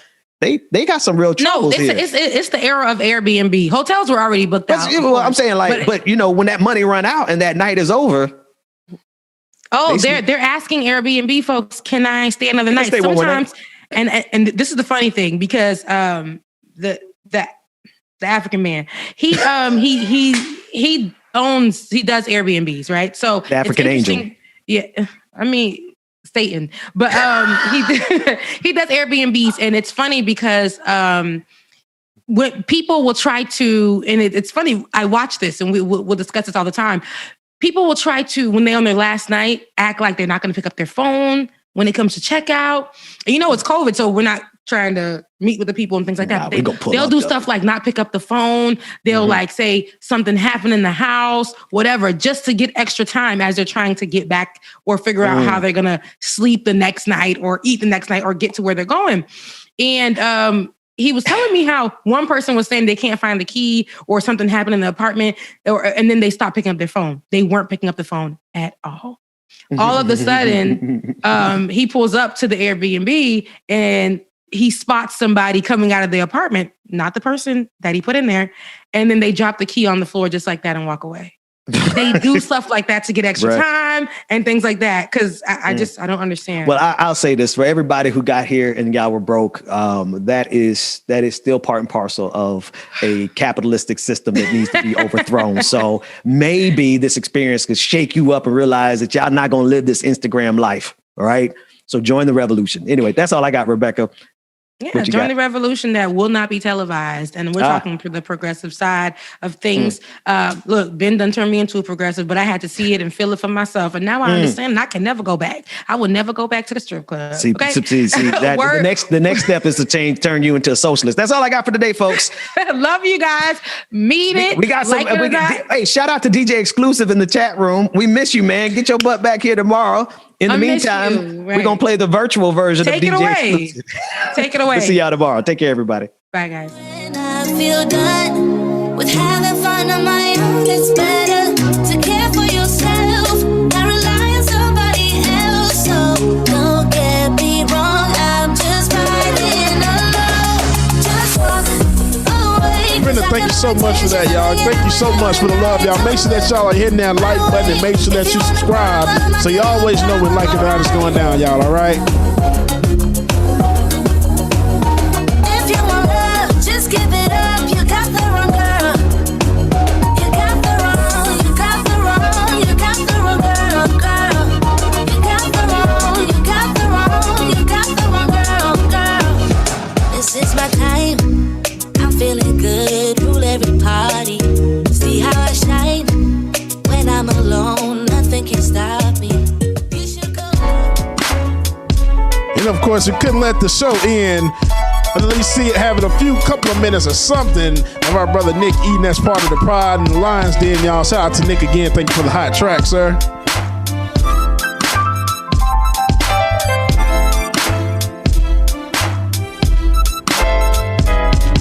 Melody, good morning. Love you too. Thank you so much. Make mistakes, you know that I ain't perfect. I know the days have come when you don't think that it's all worth it. Just know I'm trying to make it, trying to take it up a level. Cause you're my favorite girl, my pride, my world. And may I have this dance? Just give me a chance. Cause I'm a better man. Rest in peace to Marky D of the Fat Boys. That's music I used to listen to when I was growing up. To see where we could be. Rest in peace, Prince Marky D. Gotta put some respect on my boy name. Chill, start a family, have a whole lot of screaming kids. Let's chill, baby, you and me ain't nothing that we can't win. Let's chill, please believe in me, baby, we can take over the world. Let's chill, just you and me, cause you're my favorite girl. Now, baby, take a minute. Let me get up in your mental so I can show you places, things, and faces. It's essential for us to be the best, to take the test that lovers have to. Just let me prove my love will rise above. So may I have this dance? Just give me a chance, cause I'm a better man. And I know that though in prayers for Texas, y'all. If you're in Texas, man, keep your head up. Last day of that freeze, y'all. To see how we could be, baby. My mama is giving me ultimatums in the chat room. She says she needs all my music by tomorrow. All caps. Y'all see it. 42 years old and I'm still getting attacked by my mama. Stop playing. Love you, mama. Please believe in me.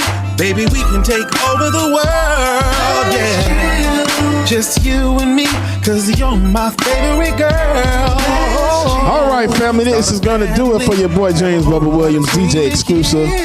Hope y'all enjoyed the show. Hope y'all enjoyed the week. We had a lot of great guests, a lot of great stuff happened this week, y'all. It was an awesome, amazing week. We hope that you enjoy your weekend. Make sure that you be safe, double mask up, stay warm, all that good stuff, y'all. Make sure that you tune in on Monday, 8:30 a.m. for your next episode of Like It or Not. And we'll see y'all tonight at the Patreon party, y'all. Your boy DJ Exclusive is out. Oh, before I go, make sure that you download the Voices app. It is on the App Store, and you can search by Voices by Action Sprout or just search for Action Sprout and it will come up. Or you can scan either of the QR codes on your screen and get the app. Use group code 213756. This way you can share your pictures, videos, photos, whatever you have, you can share with us and we'll get it on air, y'all. Again, we thank you so much. We love y'all and we'll see y'all tonight. Deuces. When I feel done.